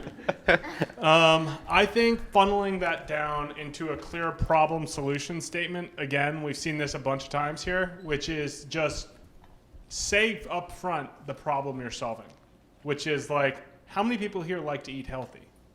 How many of you wish you had a way to organize your life in a way that enabled you to continue being healthier and healthier every single day without impacting the way you view your home or creating unnecessary clutter? I'm designing a modular home furniture system that will enable you to organize your life in a way that helps you be healthier every single day. Something along that line. Like, figure out what your problem is, how you're solving it, and then figure out that pitch going through. Yeah, so that's kind of where I would go. It's just telling that story in a way that's cohesive, and also you need some help building this. So figure out, send that to Carl, we'll send it out to the group, and that goes for anyone. If you have a skill set you're looking for, send that out to Carl and Shabani, and we'll post it out to the group to see if there's anyone who can be of service to you and help you out. Let's send it to Shabani, because then just one person, seriously, it's easier that way. And Shabani, she's great with organization and doing the communications. Yeah, so this is a community, and we're all here to help each other. Like, it's not just me, it's not just Cody, like, everyone here, and it's not Carl, like, we're all here to help each other. So be as helpful as humanly possible. If you have a way you can help another group, please go do that. Yes, there is a competition at the end, but it doesn't matter unless we all get there and actually have things to present. So, right. All right, that's my soapbox. Just real quick comments on it. Like, I think you really need to define what you mean by healthy. And I don't know if healthy is the right word. Like, you might, I'm not sure if you're saying it's sustainable, it's, fabrics that, don't have bad chemicals in them. Is it that it's, you know what I mean? So, like, define that down a little bit, because when I think healthy, I'm thinking, juicing, and maybe I'm thinking different things. So I would just focus that in, like, really clean, really, crisply on what you mean by healthy specifically, because that seems to be the brand you're trying to build around the product. So just make sure you tell that story really, really tightly. Yeah. Your pitch is an MVP too. Literally every aspect of your business should be MVP'd. So your pitch should be MVP'd in that you cut things away until you're just telling a crisp, clear story that says your goal, the problem you're solving, and the solution you're presenting. That's it. There's no real, don't try to add a bunch onto it, because what that ends up doing is it ends up creating a lot of noise and just kind of confusing your core message. Which, for living a healthier lifestyle, living a lifestyle that promotes wellness, whatever you say, that's really important, and that's a great thing to try to do, but it's getting people to realize that this is a thing that they can actually access and use is really important. Okay. All right, so that's everybody. Without further ado, Valerie.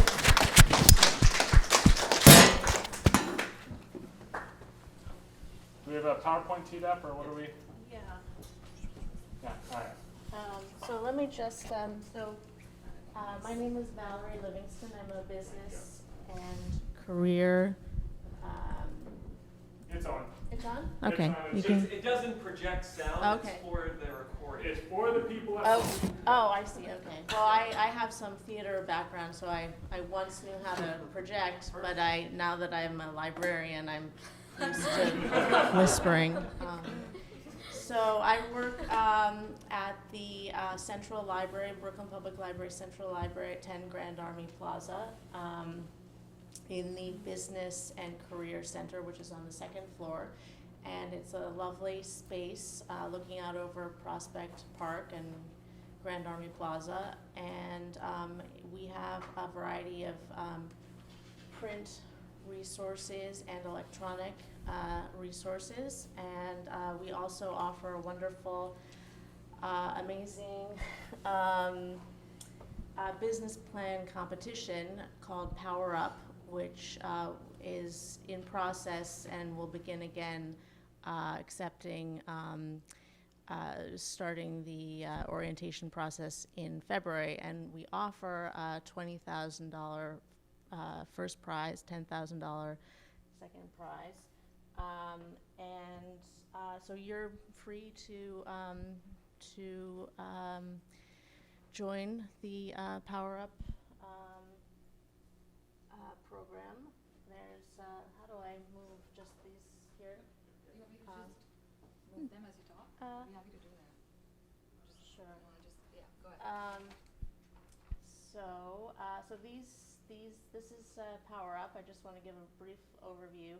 These are the owners of winner in 2003, the Farid Ali and George Constantinou, who spent hundreds of hours in the business library.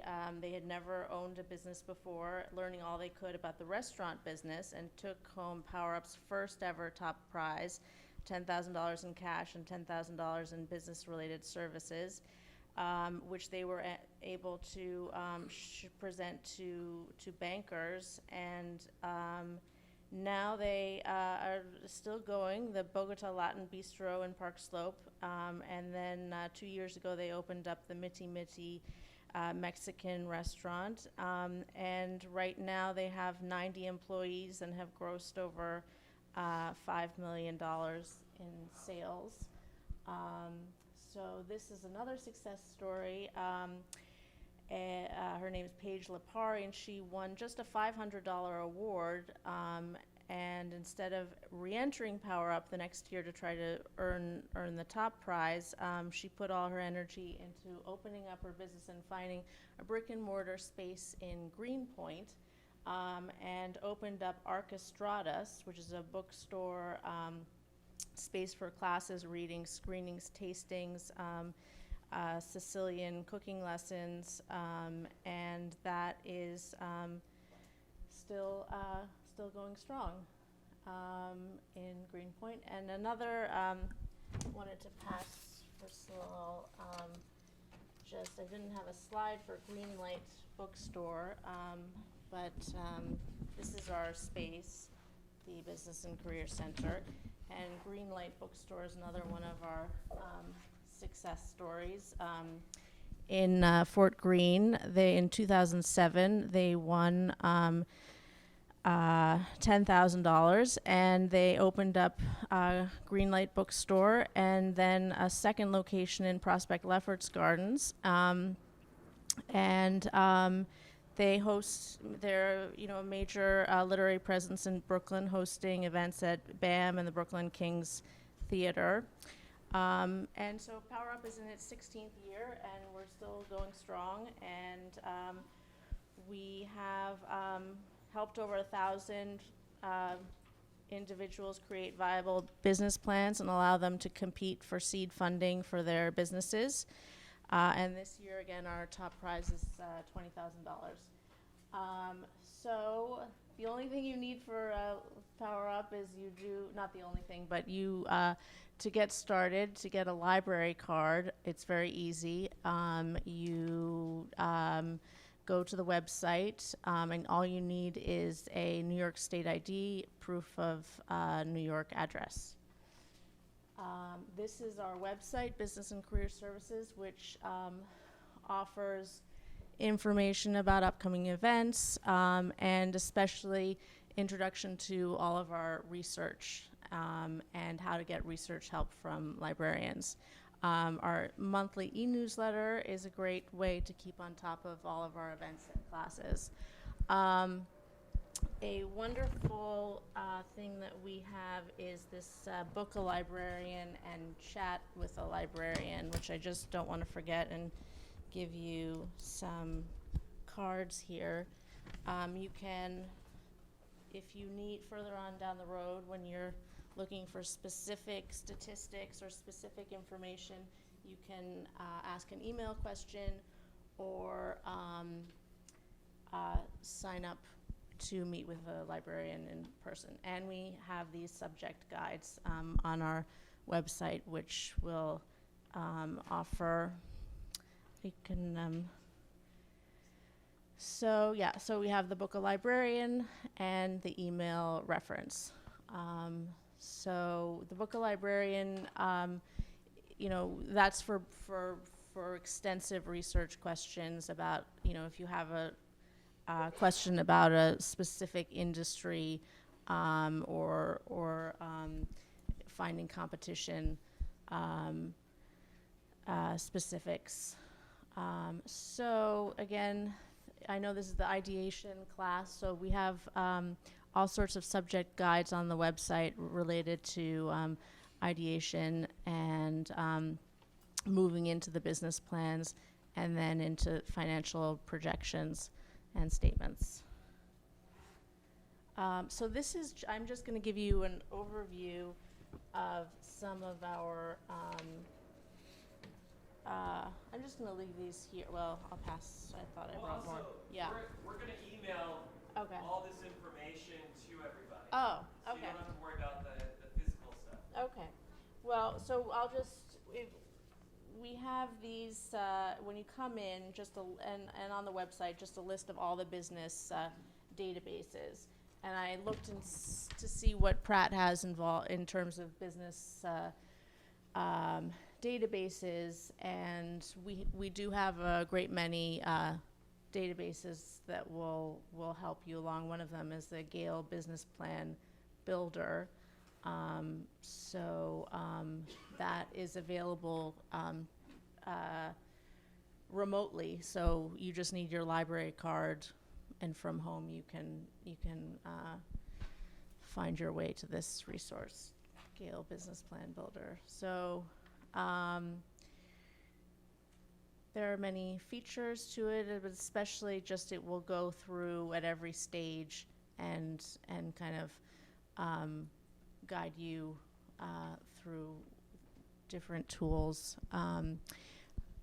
Okay, and so yes, so we are, the Business and Career Center is just a bastion for market research components, consumer research behavior, industry research and trends, and competition and market share. So again, coming into this space, there are a great many print resources just to get started, and then librarians like me to help guide you through the databases as well.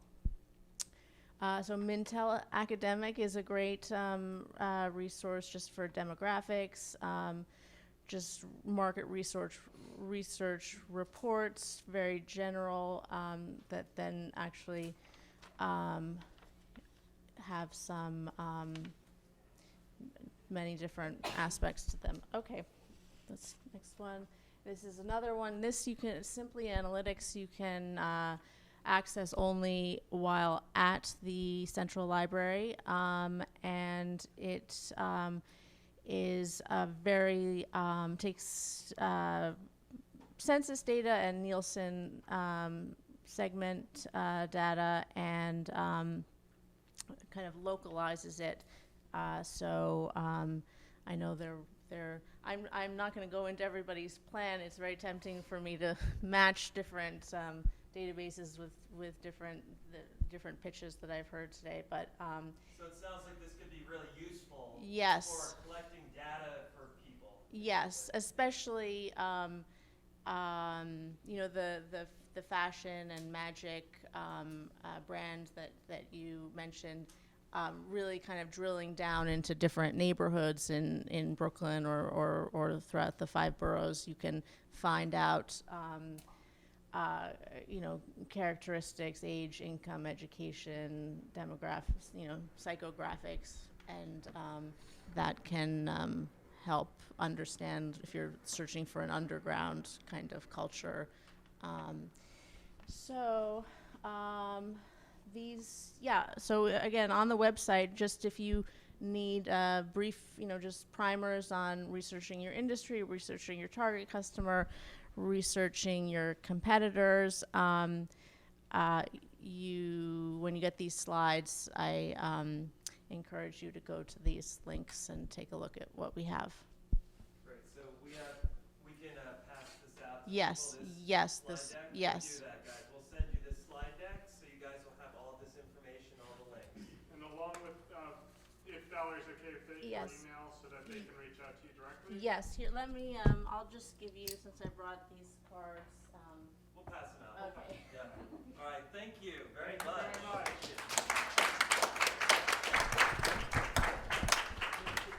That's awesome. Thank you. That's great. All right, so we're going to wrap this up, guys. You guys have been awesome. I know that it's hard to sit still for any amount of time, and so congratulations to you guys. And we don't always think of I don't always think of the library as an amazing resource for entrepreneurship, but it is, and so now you guys know that. And, you know, it's just we try and find you guys and partner with as many organizations to support you. There's no hidden agenda. It's literally like what's awesome about it is when you're successful, the more successful you are, the more successful we are. So I always try and find scenarios like that of mutual benefit. I love it.